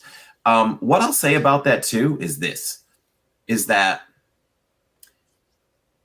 you all follow the Disney live streaming community. There are a lot of other live streams that happen on YouTube. YouTube as a creator sends me stuff all the time. And I just want the best experience for our people. So, like, people don't realize this stuff. So YouTube will send out a weekly video, and it'll be like, hey, here's how to get more engagement with your viewers. And I look at it and I go, oh, okay, I'll give that a try. So I'll give it a try. Whatever it is I've tried in the past, we try. Hey, this is how to get more paying members to support your channel. So you try it. You know, there's a group of people that will look at it and be like, oh, they're just in it for the money. We are so not in it for the money. But anybody that says they're not in it for the money is lying. There's a lot that goes into this, and to get some kind of compensation back to help the channel, number one, we will always help the channel, number one. I was telling Lawrence, I said on the pod last week, I am paying something out on this channel almost, it feels like every day. It's not every day, but every week there's charges coming in every week for tech and things like that. You know, I have to pay for this podcast to be put on. I have to pay for the kind of tech we have. You know, the Samsung Ultra 23 is not cheap. You know, there's a lot of things, and that income helps us to not even think about it. When I'm like, oh, I need new wires, I order them. It's not like, maybe I should wait or whatever. So, yeah. I think it shows, you know, in the amount of stuff that we do, especially now, me being on the show. Now I'm starting to do that. I mean, you guys can see my new lights up there, you know, just trying to add more to the show, make it more dynamic. We both have audio boards now and microphones, and yes, that stuff is not cheap, but the idea is that we want to put on the best production that we can for you, even in just this YouTube world. But I'll tell you this, if anybody's into that side of it, there's a function in YouTube now, when you say the word subscribe, your subscribe button, if you're not subscribed, it blinks at you. Yeah. I didn't know that. I didn't know that. Yeah. And then when you hit subscribe, you get like these little fireworks or flashes or something like that. So YouTube wants people to subscribe because that's how they know who's into the show and who's watching that content. So that's why we do it. You know, it should it be the first thing we talk about? No, of course not. But people are getting content. I mean, you can see how our subscribers are growing, and it's organic growth. It's organic growth. It is organic growth. I mean, we are an independent channel. We don't partner with anybody. We don't work with others to gain subscribers. Am I opposed to that? A little bit, but I'm also willing to work with the right person to do it. But I don't really pursue it at this point. DIZ Parkz says, I hate to say it, but it seems that some streamers let's highlight it because it's moving. Mm-hmm. I hate to say it, but it seems that some of the streamers who are in the park daily and for hours on end are getting more views, members and views. People like seeing streamers in the parks, and they do, and maybe that's more of the prime time thing. You know, we grow at a slower rate, but it's that very thing. I can't be in the park all day long. Yeah, I just can't do it. This is a part-time thing, and I like to think that if somebody sees our channel in a vacuum compared to other channels, so I get not accused. People think that I'm full-time because the channel is run so well and looks so good, but it's not. Yeah. I almost get defensive about that in the parks. They'll be like, "Oh wow, are you a full-timer?" No, I am not. I am not a full-timer. I do many other things before I do this. This is my passion, right. You know, and I guess it shows. But I know sometimes I have to reel it back and think we can still be a bigger channel. We want to be a bigger channel, but our time slot and the time we're only able to be live, maybe we are growing at a great pace for that slot. And you have to compare apples to apples.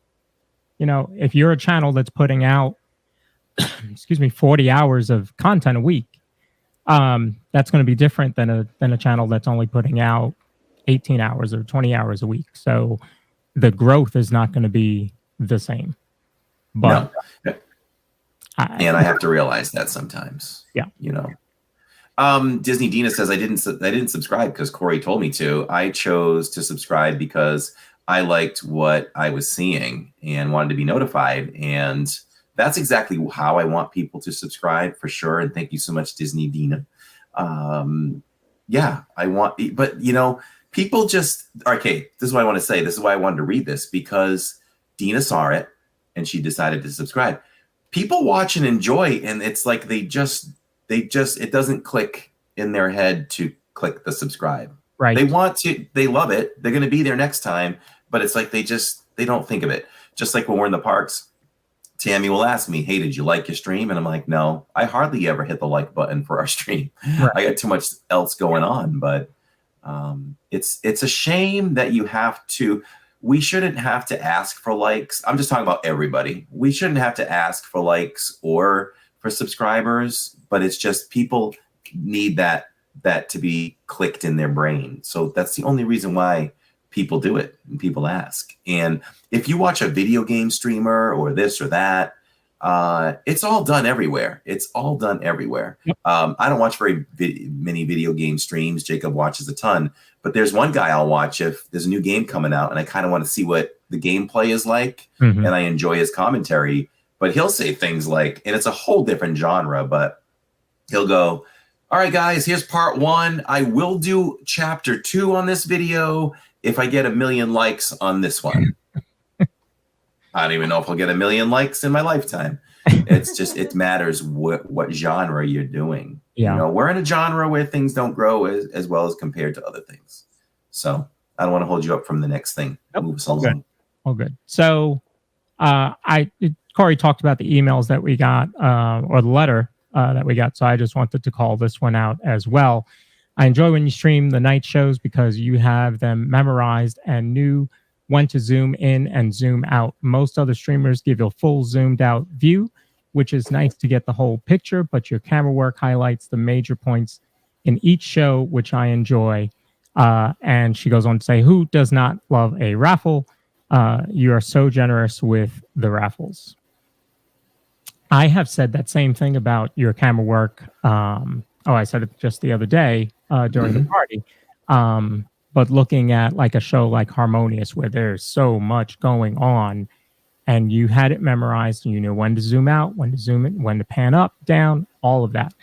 And there's a lot of streamers that are just going to give you that wide shot and not focus in on a lot of other stuff. And it's just so much more dynamic of a stream that way. So I certainly appreciate that as a viewer. You know, it's funny, in 2022, I think it was 2022. I can't remember if it was this year. I feel like it was just last year, but recently we were voted from Frommer's Travel Guide as one of the top 10 Disney park streams to watch in the entire world. And their write-up about our channel was, how did they say it? It's the most commercial channel out there. Right. And I thought about that and I'm like, what do they mean? And it's because I do the graphics.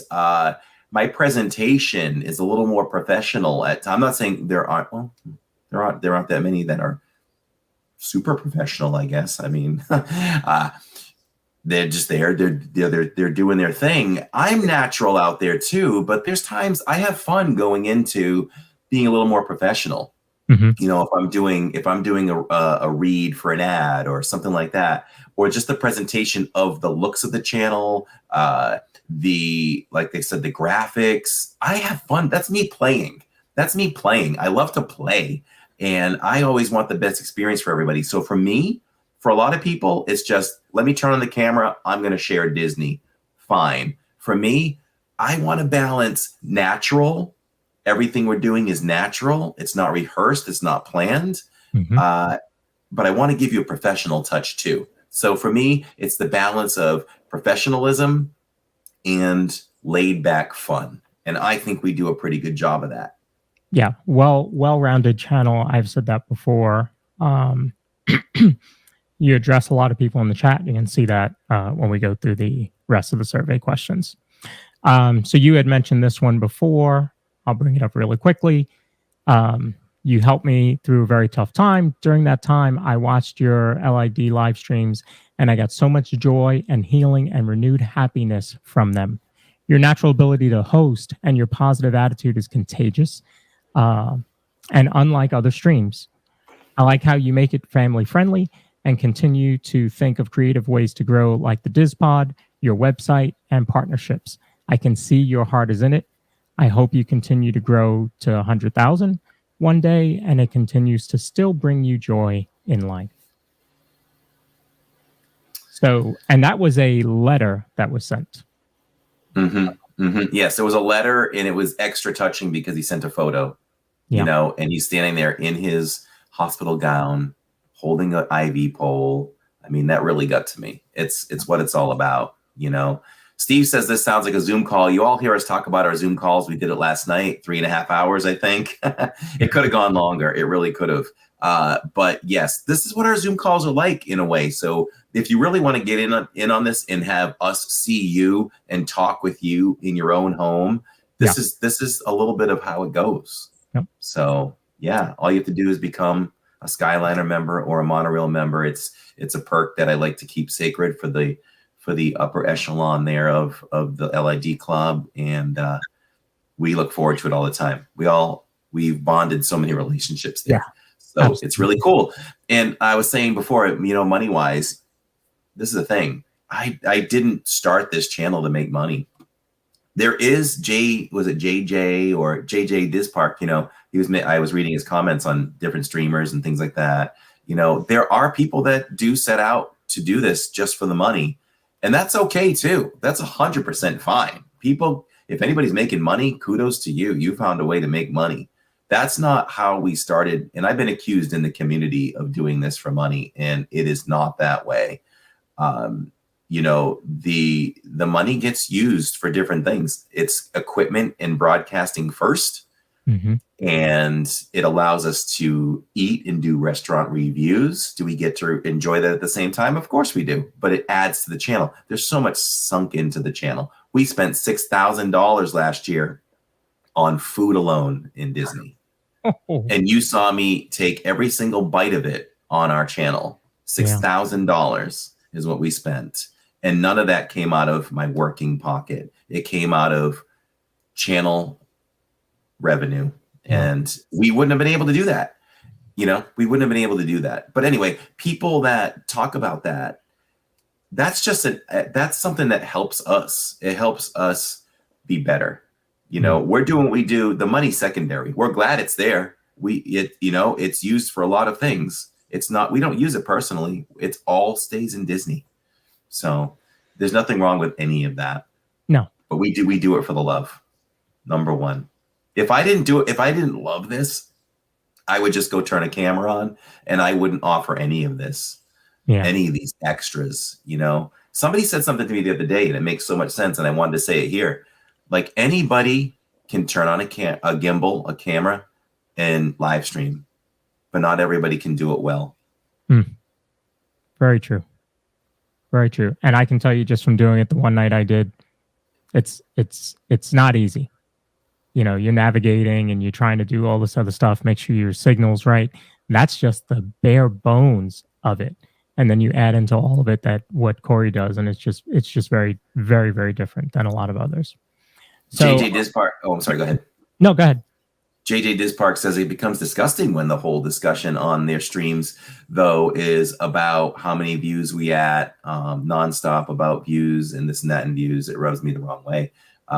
Any live streamer that cares about their channel, you know, yeah, they shouldn't talk about it live so much. But I'll tell you, as soon as they get off the air, they're looking at their views. They're looking at all the details, me included. Like we're looking at that stuff. That's like especially leaving Magic Kingdom. You've got the boat ride and this and that. I'm flipping through messages that you all messaged me during the live stream, emails I might have gotten, as well as, okay, how did we come in with views today? Okay, that's how we did. But I leave it at that, you know? And there's one thing I don't do, and I'm just going to mention money again. There's one thing, because I'm just thinking of it when I look at stats and stuff like that. I never do two things. I never go to the park saying, I hope our goal is to make $200 today. Never has I ever mentioned. I never even go thinking any of that. And the second part of that is I can't tell you from stream to stream what we make. I don't even think of it when it's over. Right. I don't even think of it as over, you know? So I'm more interested in, okay, how did we do? How many people did we entertain today? So, all right, I'll let you move on. Well, speaking of that, great segue. Let's talk about how many people are entertained. So the survey results, it looked like we got about 71 responses. So thank you to all of you that responded. We know that takes time out of your day to do that. And we just certainly appreciate it. So first question was, how would you rate the video and audio quality of the live streams? Out of a 10, everybody rated it a 9.3 when you average that out. I'll take it. Yeah. I'll take it. I mean, it's set at the highest quality. So we're at the mercy of signal at that point. You're always going to get the best possible signal that we can deliver. And that's it. You know, there might be something that I struggle in that another streamer doesn't. And that's just all about equipment. Yeah. Question 2 was, on a scale of 1 to 10, how would you rate the level of engagement during our live streams? And that was an 8.3 out of 10. I'm going to have to say I take a little bit of offense to that one. I thought you would. I mean, come on, chat. Really, how could I do better? How could I do better? That should be a 10.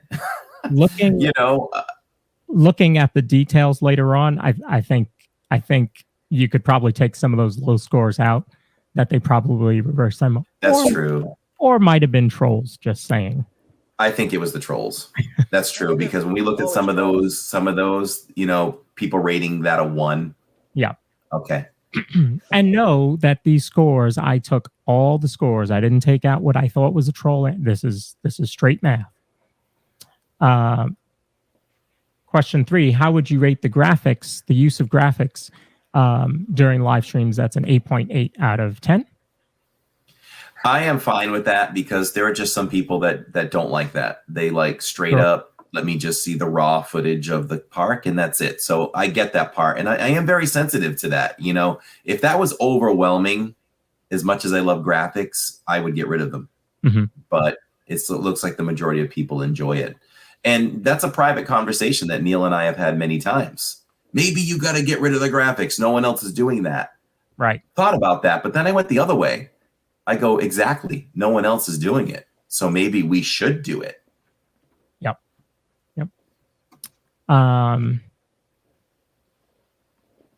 Kelsey Tinkerbell, we will go back. I think there's a couple questions still outstanding. So at the very end, we'll answer those. Would you be interested in occasional behind-the-scenes glimpses or explanations about how we set up and manage our streams? 56 responses, yes. 7 maybes and 8 no's. So pretty overwhelming. People want to get a little glimpse behind the camera. I think that's something that is coming in one form or the other. It is probably going to be, it could either be a series that we release on the channel at some point, or you'll get to see it on Prime Video, Hulu, maybe that whole thing. So I had mentioned that we agreed to a deal to do a documentary film on that very thing. And I'll tell you all right now, any live streamers that are watching, it is on hold right now because no one else signed on. So it's just crazy to me. It's crazy. Yeah, it's crazy to me as well. So currently, if there are any live streamers that, have a decent channel and you want to, contact me because right now the working thing is they might just make the movie about us. So, yeah, I'm going to get back in touch with the company and say, listen, I'm about ready to start filming this footage. So I want to make sure I don't start it, well, I thought of that. I'm like, if I start filming this and they're like, okay, maybe we don't have enough content, then I can just make it into a mini series on our channel. This is what we do. This is how we do it. Yeah. This is how we do it. Kelsey, I'm not seeing your question. So if you have a question, please put it in the chat. You have no idea how long this took to put together, but I did a word cloud. I finally figured out what it was called. It's called a word cloud for these next 3 questions. So if you had a magic wand, what's the one thing you change or add to our live streams? And so for anybody watching or listening, word cloud's up on the screen. And the way the word cloud works is the larger the word is, the font of the word is, that's what stuck out the most. So what would you change? Nothing was the overwhelming response there. More streams, more character interactions, which is why I talked about how well you did with Donald. More resort streams, more rides, more Neil, guest host, and smell-o-vision were the ones that really stuck out. And of course, nothing being the biggest, and it's way bigger than any of the other words. Thank you all for those positive votes on that. The character interactions, sure, I would agree with that. We don't have enough character interactions, but it's not that I don't like doing it. I really do, but I'm watching the wait times and I evaluate that with how much that will slow the stream down. If I walk in Magic Kingdom and I look to the right and it's 50 minutes to meet Mickey, it's not worth it in the stream to do that. But I do try, if I see a lower wait time, I do try to jump in. If it's like 15 minutes or so, then I'm more likely to jump in and do that. But I will be more aware of that, I promise. I'll be more aware of it, and if there's some more opportunities, we'll try to add that. The only examples I can think of recently is we have done that, and I think Kathy was with us the last time at Hollywood Studios. If we have a little time to burn, if we have a little time to burn where there's, a ride that we're just waiting to get on or something, and we have time and we're like, oh, Chewbacca's 10 minutes. Let's go. So, and we had fun with that because I was dressed up as Ahsoka and you had some Star Wars stuff on and he was loving it. He was eating it up. He was loving it. Kelsey said in chat, do you have a favorite character to interact with? Mickey and Goofy, actually, because when I greet them in their voices, they just love it. They just love it. But Mickey's a lot of fun. Mickey's my favorite character. Chip and Dale. Oh, Chip and Dale is fun. I love Chip and Dale. Yeah. Pranksters. Actually, there was one year that Chip Chip proposed to me. He got down on one knee and proposed to me in the middle of the restaurant. It was pretty funny, actually. Nice. Wow. I had the inkling the other night at the Halloween party to yell at one of the stepsisters and say, "Marry me," because they always yell at other people to marry them. Right. That's right. That happened the Halloween party I was at. Yeah. Yes, I did see that. I did see that. That was pretty good. Yeah. Do I have a favorite Christmas snack? Yeah. Oh. You're asking me to think back to the Christmas time at Disney. I can't say right now that something sticks out, but keep watching because I'm sure we'll come across it next month. Mm-hmm. JJ said most efficient way to interact with characters, do a character meal. Totally agree. Well, JJ, now that you say that with the character interaction stuff, I've bumped up my game a little bit. We do all the character interactions. We do all the character meals periodically throughout the year. So I guess my game is a little better than I expected. Yeah. All right. So this one was, what parts of the live stream do you enjoy the most? And would you like to see more of? So more rides, more interactions. Again, we just talked about that. More shopping. The food reviews. The walkthrough. So the showcase walkthrough, that was a big one as I was going through there. But also a couple of Disney Springs, more shows, and more ambiance. So people want to see the park, they want to people watch, that kind of thing. So so that's all good. I agree with all that. Those are all their favorite things that we do, right? That they like to see. Yeah. And what suggestions would you have to help us improve the stream? Overwhelmingly, none stuck out. So that's great. I think the majority of people enjoy what you're doing and how well-rounded the stream is. A couple that stuck out to me, people watching, as I mentioned just now, and there were a few that wanted a different schedule. So more, when I say change the schedule, it's really more streams. More streams. Daytime streams. We would love to do that. We would love to do it, but not able to do that right now. But thank you. So yeah, those are good. Bring that slide back up again for a second. This one, if you don't mind. People watching. So okay. So for people watching, I like to keep the stream moving and interact with you all. If it was, an overwhelming thing, which that word is decently big, I'm not one to just plot the camera down on Main Street and let y'all watch.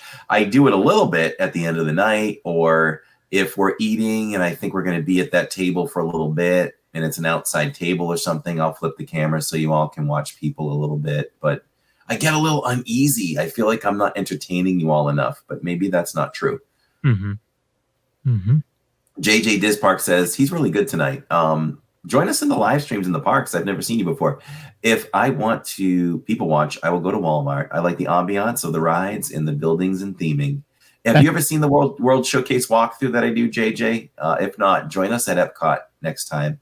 And I think it's Tuesdays. I think Tuesdays I'm going to be at Epcot. Okay. And I do the World Showcase walkthrough. It's been done by other streamers, but no one does it like me. Yeah. I'll go to Walmart. That one just stuck out to me because I used to work at Walmart. I would not want to people watch at Walmart, but it's just me. Right. So Jacob says, if you had to live in one area of Disney, what would it be? So I guess if you're picking a land or something like that. If you had to live in one area of Disney, I guess we'll assume Parkz, maybe.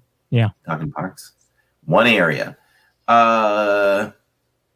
It's easy to say Galaxy's Edge because I love Star Wars. But let me think if there's. Yeah, I'd probably go with that. I'll go with Galaxy's Edge.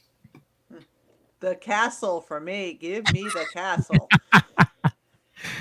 I would say World Showcase. Okay. World Showcase. I did think of that a little bit too. Yeah. I think I had one more question that I didn't want to miss. All right. RMJ23 says on my last trip I did 29 rides, no repeats. Wow. Best experiences that aren't rides. Best experiences that are not rides. If I break this down park by park, I would say that the Lion King show is a must see. Yes. Let's see what else. Magic Kingdom, not rides.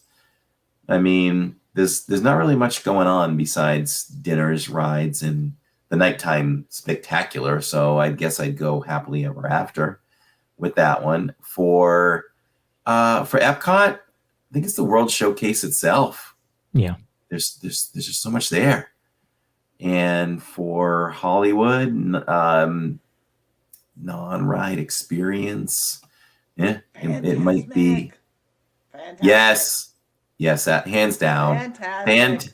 And Fantasmic for me would take the cake anywhere on Disney property. Fantasmic is the greatest non-ride experience. Yeah, in my opinion. Yep. Oh, Disney. Dina says. Your mom kills me. Corey, can you spell Morocco? I was going to highlight the one. Disney Dina says, I also like to sing along at the Frozen sing along. That is a great show. Catherine did not like it the first time we did it, and now every time we go, she wants to do it. That is a really fun show. It's a great show, and I'm really sorry that we can't live stream it. That will shut the stream right down for some reason. Do you know if you were to record it, would it do the same thing? I think it would. You think it would? Interesting. Yeah. There was something I thought I missed. No, I think it was Mom's question about Morocco. All right. Should we go to or anything else on the survey? No, I think we hit all the points. Good. I like that we did that. I appreciate that you did that and kind of opened yourself up to criticism. But it's all in an effort to get better and deliver the best show that he can for everyone watching. Absolutely. And don't go anywhere, because anyone that did do the survey at the end of this podcast, we're going to give away a $50 Target gift card. Do we know how we're doing that? Do you want to randomize it like you did before? Are you set up for that? I do have another way to do that. So you do This Week in the Parks, and I'll work on the randomizer. You know what I'll do? Let me do. Let's just skip This Week in the Parks. Should we skip it? I know we don't like to. I'm just looking at time. We have. You told me to get my Magic Band collection. Who wants to see my Magic Band collection? This is my Magic Band collection. I'm hoping that I can talk over this. So let's roll one of the clips and we'll see what happens.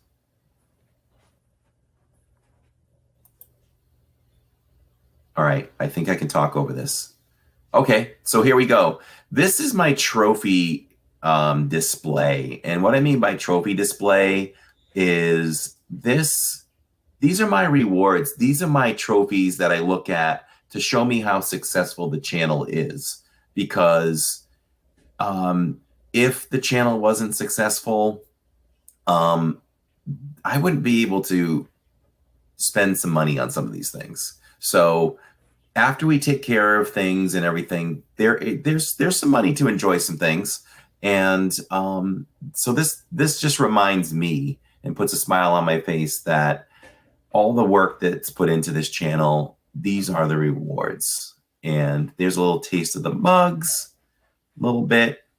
And here come the Magic Bands. So I kind of show them where they sit on the shelf first, and then we're going to take them off in groups. And I'll just kind of show you what we got there. Those are our special boxed ones, special editions. There's Dooney and Burke's there to the right. And I needed some way to display these. So I ordered on Amazon some bracelet jewelry holders there. And what you heard there was a little bit of audio that I didn't blank out, but I have 2 more clips here. Hopefully maybe we didn't even load them all in, but you'll get a sample of what my Magic Band collection is like. So there you go, Pizza Planet. It looks just like a pizza box. And this random R2-D2 was one that I actually got at the Contemporary. And I've never worn it, or I've worn it like once. Here's one of the Indiana Jones ones because I needed one. There's an Avatar, and I love Mickey, and that's a really cool oh boy white one there in film, and that's just the other side because there's always 2 sides to a Magic Band. And hearts in the chat if you're all enjoying my Magic Band collection here. And so there is one from Up and Millennium Falcon and Black Spire Outpost. I think that might have been before Galaxy's Edge opened. And of course, my love for action figures. And that's just the other side of them. I'm slowly completing the collection with those action figures. You know, I got the Spirit jersey over at the not the Character Warehouse, but the AP sale, and picked up the hat at the Character Warehouse. And so I'm slowly gaining on that collection. I wore that Oogie Boogie the other night at the Halloween party, and a bunch of other ones there. That Red Donald one, I have no idea where that one came from. Oh, it's a pass holder one, 2020. So there's that, and there's some Haunted Mansion stuff there, and pass holders. Pass holders got that in 2019 when Galaxy's Edge opened. Very nice. Yeah, and I got one more. This is about 2.5 minutes long. This was a set of slap bands that came out, and I wanted the whole collection, so I did end up with the whole collection. And these were a little harder to wear. What was that? Anyway, so this collection, I wanted to get the whole collection, and they're a little bit wider on the puck part of it, so they're a little bit more difficult to wear with the Magic Band Plus, so I don't wear them that much. But there was a time where I wore these quite often, and very diverse collection there of the slap bands, for sure. And my Disneyland one, I wear that one all the time, and we all know where that came from. At least I do. What's up, USC Greg? The Harmonious one, which came out after Harmonious was done. This is one of my favorites. Love wearing the Mickey and Minnie Runaway Railway when I'm at Hollywood Studios. This one was issued not on May the 4th, 2023. This showed up. If it showed up in the park, I don't think I really caught it, but we did catch it in the Character Warehouse. They just weren't available on May 4th. And there's that Darth Vader one. And I have one more, which is the dad one that I got. Oh, well, actually, this one. I love this one. Yeah. That got 40 years. That's one of my favorites to wear. And finally, the dad one, which I think I got on Father's Day, but I could be lying. Now, this is the special collection. This is Dooney and Burke, which I don't buy the Dooney and Burkes anymore, but they run about $50, $55. And you get the gold-plated Dooney and Burke on the side, and the box is always very well decorative. And, of course, you get the standard prints that come with Magic Bands. So I have that one. I have Moana. And they did a great job with the decorating all around that box there. And this is a band that I never wore. I probably will never wear it. But I don't wear my Dooney and Burkes very much. I have worn the 50th, I think. I've worn another one coming up. And I keep the plastic on the gold plates because I don't want that to... I guess that's it. I guess that's all we got. But that's a taste of my collection there. So you all get an idea. Happy to share that. Very nice. And so you said go to... should I go to Inside the Park before we... It's up to you. We can do... So because what we had was the email addresses, I didn't want to... So the music that you heard was the randomizer picking it. So I will display who won on okay. screen, but not show the email address. I had to do it a little differently. Okay, perfect. Privacy.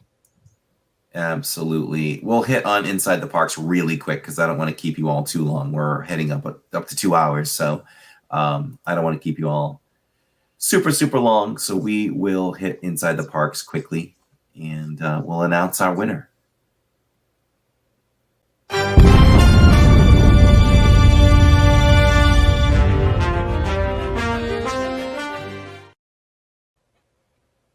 So Inside the Parks this past Saturdays, we were, where were we? I always have to ask.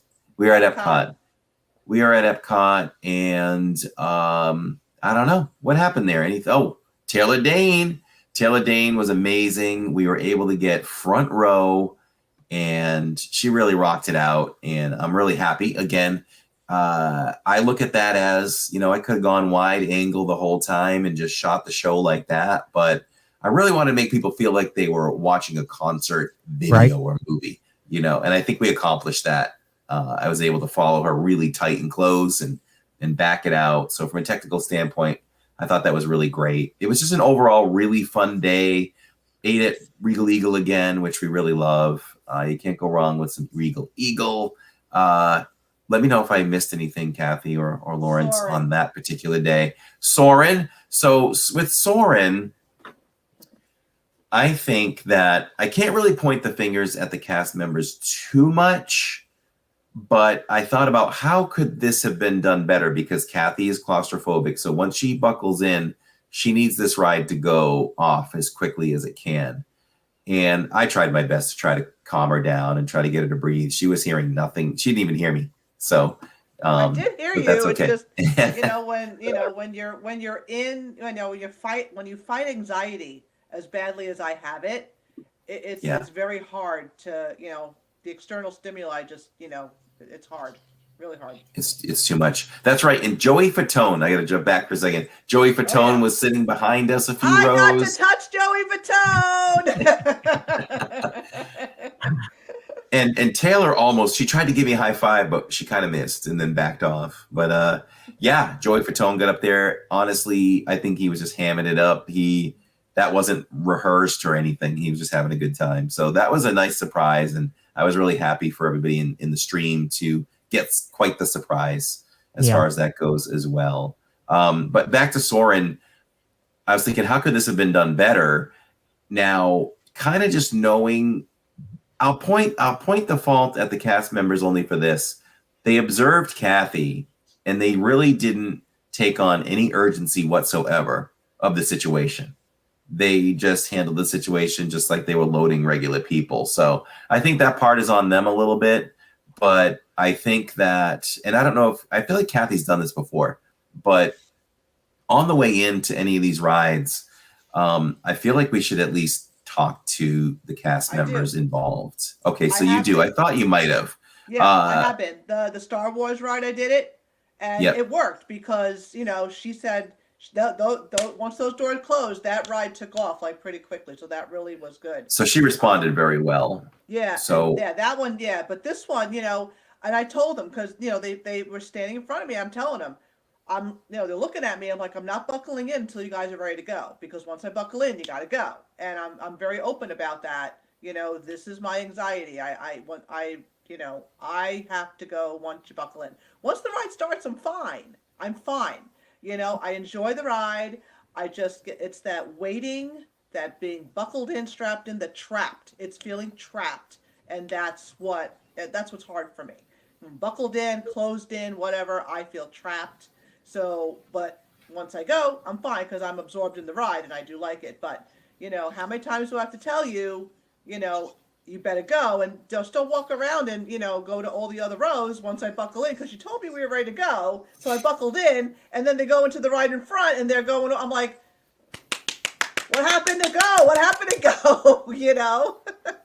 Yeah, they didn't quite grasp the situation too well there, but I have seen cast members respond really well to it too. So I don't know, being with you, maybe if I have a chance to talk to anybody too, whatever, we'll just kind of make sure maybe they're a little bit more aware. 86JB reminded me we had the funnest time in Moana, and I want to thank Neil for bringing us there at night, you know, and saying, let's just skip Epcot forever. Let's go play in Moana. Yeah. And you all got to enjoy Moana for the first time with us. And with us seeing it for the first time. I hardly knew anything about it. I didn't know any of the attractions in there and what they did. I did a good job of ignoring that stuff. And it was a lot of fun. And you guys got to see us be silly and loose and natural. And that really made a great moment. And it is beautiful. I can't even imagine wanting to visit that attraction in the daytime because the nighttime is so beautiful. It's kind of like People Mover. Right. Yeah. Maybe to compare. I mean, yeah, if it's available and we're walking by, we'll go in. But it's kind of like the People Mover. Like you'll love it, but you know it's better at night. So let's wait on that, you know. So that was good. And of course, our big event, one of the big events of the year on the channel is Mickey's Not So Scary Halloween Party. So we capped off our record 3rd broadcast of that this time. And you know, we couldn't have done it without Lawrence making that 2nd one. And it was a perfect night, you know, spending time breaking down plans with that party for the first party I did. It was easy to do the 3rd party without thinking too much about it. You know, Tammy would be like, well, what are we going to do next? And I'm like, oh, you got to go over here and do that, you know, and you just fill your time in with the trick-or-treating. We got a ton of candy, which was amazing. We were able to see a full pirate band show, and we were able to do Cadaver Dans and plenty of candy. We actually even did Haunted Mansion this time, and we caught I forget her name, Rolada. I think it's Rolada or something. We caught her in, I don't know if Kathy saw that. You should play that back. She was in the graveyard. Yeah, just before you entered, and she was interacting with us and all that stuff. She was really cool. Jill and I were. That's when you were meeting Alice. Characters. Yeah. Yeah. Oh yeah, that was fun. So Jill and I, when Corey said, "Oh, we're gonna go watch the parade again," I was like, "Oh no, I want characters." So Jill and I, especially because we were in costume, I was dressed. Do you have the pictures, Corey? Do you have the pictures? I don't, but keep talking. I'll see if I can get one in quick. Okay, if not, I'll pull one up. So Jill and I were hunting down characters. So we first bumped into Pirate Goofy, so by the Barnstormer. So we did that. And then we were like, okay, what else? What else is there? So we were like, well, I remember seeing Genie and Jasmine earlier over in Adventureland, over by the Magic Carpets of Aladdin. So like, all right, so let's head over there. Let's see if they're still there. So as we're walking through Fantasyland, I'm looking and I'm like, what is? Oh my God, it's the Mad Hatter. The Mad Hatter is like 10 feet in front of me, and I'm like, of course, I'm just a Cheshire Cat. So I was like, Mad Hatter, it's Cheshire Cat. I've come to say hello. And he turns around and he's just like, oh my God. And I was like, oh my God, can we get a picture? Oh no, you know, we're going for a tea. We have a tea break and whatever. And I'm like, oh come on. He's like, oh no, we're gonna be back in like 25 minutes. Go to the teacups and we'll be over there later. Okay, fine. So Jill and I go do some other stuff, and then we went back to the teacups, and we saw a photographer stand there. We're like, okay, are you for Alice and Mad Hatter? And he's like, yes. Great, we were first in line. So they come back. Mad Hatter comes running over to me. He's like, oh my God, you came back. I have something for you. And I'm like, because it was like trick-or-treating, right? We were all trick-or-treating. So I had my bag of candy. He whips out a packet of mustard and he puts it in my trick-or-treat bag. It was hilarious. I have to say, you know, the characters were just as excited as Jill and I were, only because, again, I was dressed up as one of them. Yeah. And they must have spent about at least 10 minutes with us, just, you know, talking and going over. And I had given my phone to, you know, one of the other cast members there. They must have taken like 25 pictures of the whole interaction. It was so amazing. And then we were done with them. We turned around and there's Tweedledum and Tweedledee. They're right behind them. And I'm like, oh my God, you never get to see them. So we ran over there. I put my bag of candy down, my 3.5 pounds of candy, and it fell over because it was so heavy. Tweedledee or both of them, they come over and they start picking up the candy and putting it back in my bag. I'm like, oh my God, this is like amazing. You know, we just, Jill and I had the most amazing character interactions with those Alice in Wonderland characters. It was phenomenal. Totally worth missing the parade. Well, because I'd already seen Right. the first one. Right. So I was like, you know, I really wanted to, you know, Jill was the same way. She was like, I'm really happy that we did this to go find some characters because we had a blast. We had a total blast. So it was so the fun. Halloween party is just so much fun. I was glad, as Corey said, that I got to bring the second one to all of you, which means that this season you got 5 parades. 5 Halloween parades. That's pretty crazy. I don't know that Corey's up for 5 next year, but we'll see. I think we him and I have been talking. Oh. We've got something on the works. Yeah. We'll be able to get. I'm all for it. So Did you find the pictures? if you want to, yeah, I'm pulling them in. So Cool. if you want to talk for about another minute or so, we should be good to go. So he did beat me, or they did beat my family in candy. We had 17.7 pounds, I think. Catherine might remember the exact number, but we had about 17.7 pounds of candy. They had 19.6, I think. So, and they went to just about every place, right? Did you miss any, Kathy? I don't think so. I think we got them all. Which is not necessary. It's really just more for the experience of doing it. Because it's the same candy every place else. You go to Country Bears, you go to Monsters, Laugh Floor, they're giving out the same candy. But it's just that the whole thing of, you know, kind of trick-or-treating in a neighborhood, and you go to different houses. But you could just go into Monsters, Laugh Floor and just keep going around and around and around, filling up your bag if you wanted to. And you don't need different disguises. You don't have to wear a fake mustache one time and then glasses the next. No, you can just go in. Jill Walkbrick says, Corey, did they let you in with the tickets on your phone? They made us switch out to paper tickets. Yeah, we did have to go to paper tickets. We had a difficulty getting in the park that night. Tammy's ticket wasn't showing up on our account. It jumped to a different email. So we had to go to guest services and all that. So they had to give us that. And my Magic Band would not let me in either. So I had to get a paper ticket as well. We had a really difficult time getting in that night. I was okay. They took my phone and my Magic Band, and I walked right in. Jill and Jacob were fine. They went right in. Okay, here are the photos. So I'm just going to superimpose it right over us. Cool. That is love on that the picture, today, folks. Yeah, I love that picture on Main Street. It came out amazed. Everybody looks so great. So there was that. And then those character pictures that Kathy was talking about. Look at that one. Where is that? Great. That's over by the Magic Carpets of Aladdin. Okay. We just saw, Jill and I were loving that King Cobra. Yeah. And yeah, we just decided to, you know, actually I was taking pictures first and then she was taking them. A cast member came over and was trying to chase us off the snake. And I'm like, oh no.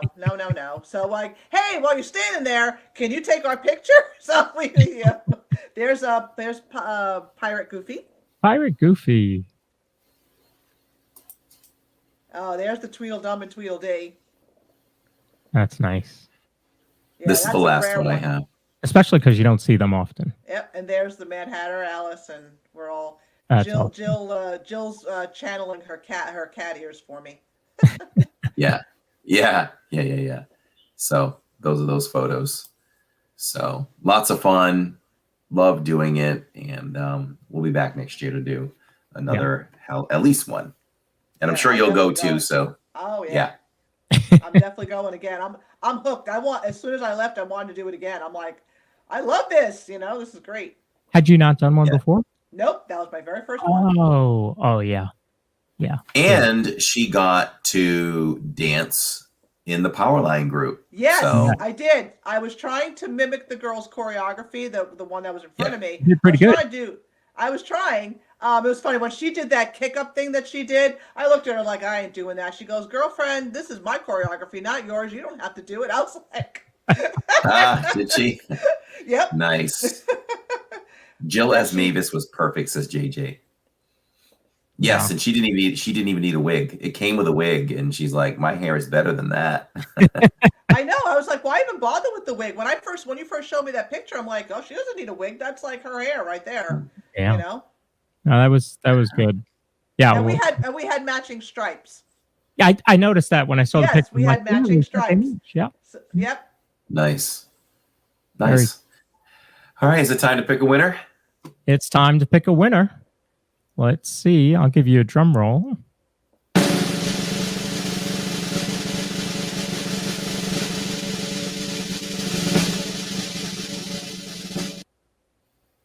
Congratulations, Courtney Gunderson. Courtney Gunderson, congratulations. You won the gift card for Target.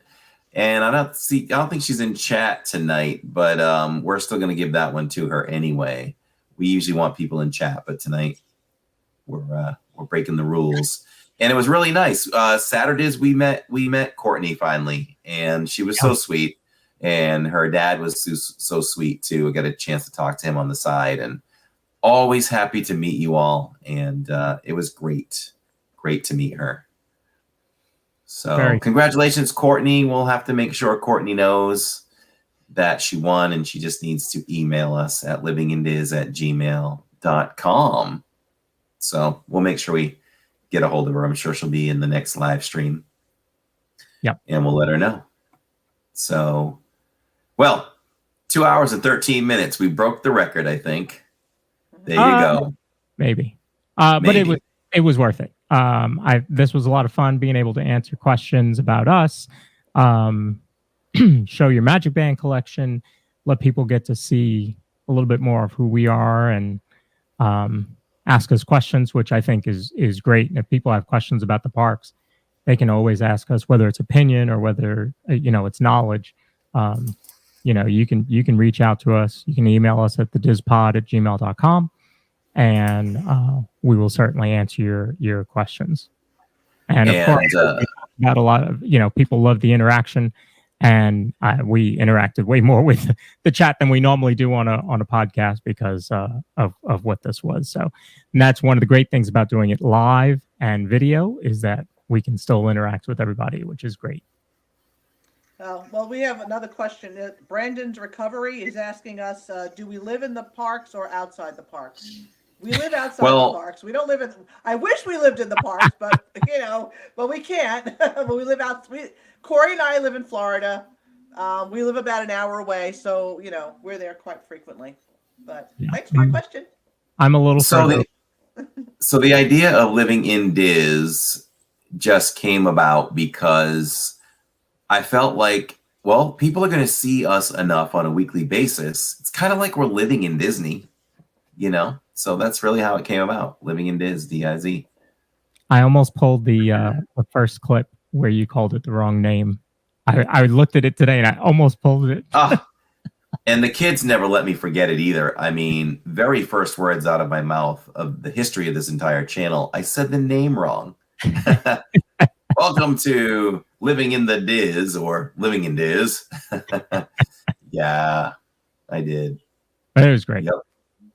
Yep. David Nessie says, yep, AKA Living in the Diz.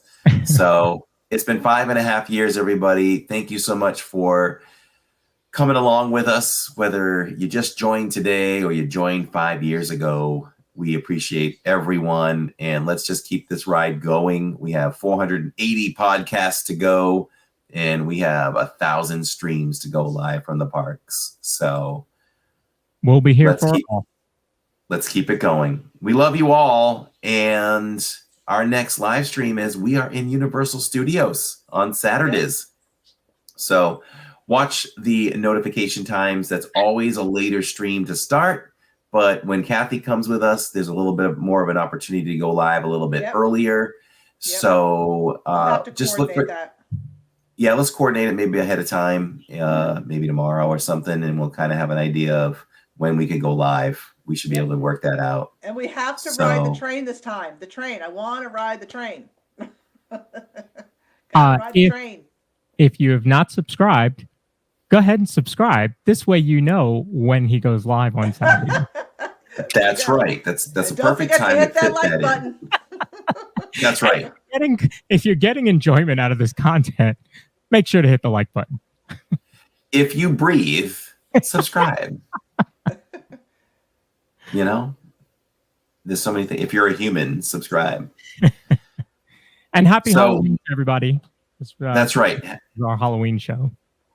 Happy Halloween, everybody. Yep, we have the Haunted Mansion on today, and we can't go. I'm going to thank Frederick, actually. We didn't mention our main sponsors. We just want to hit up our main sponsors right here, and we'll be out the door. So just hang right there tight, everybody. You know, do us the honor of show the respect of listening to the ad. Where's the ad? Did we delete the ad?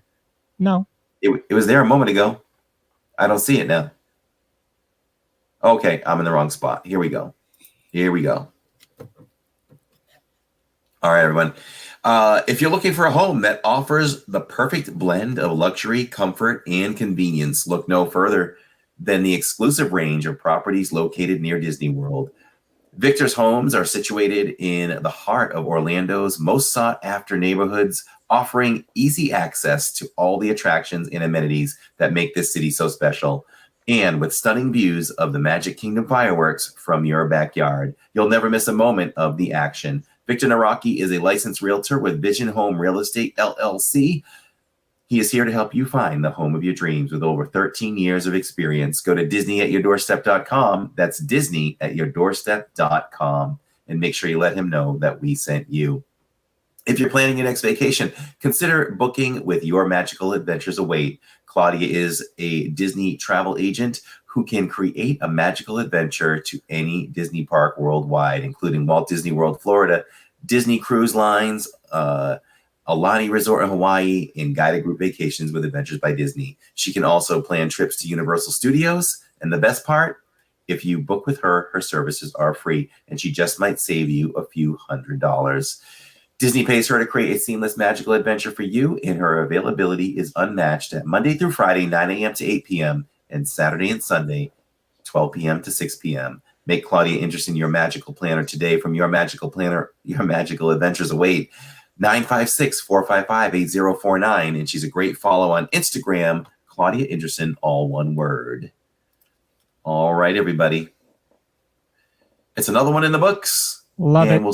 We'll see y'all in the parks on Saturday, everyone. Thank you so much for joining us for the DIZ Pod. I'm Corey.